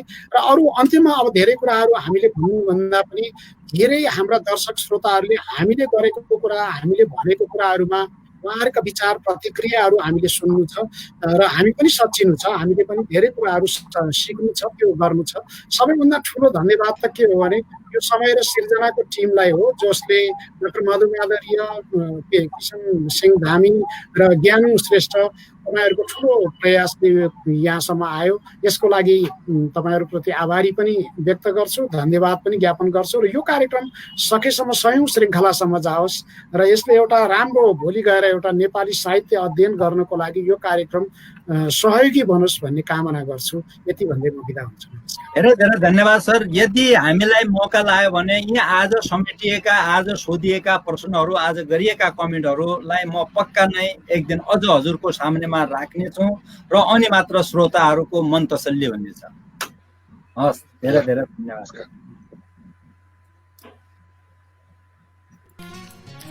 समय र सिर्जना कार्यक्रममा यहाँहरू सबैलाई स्वागत छ।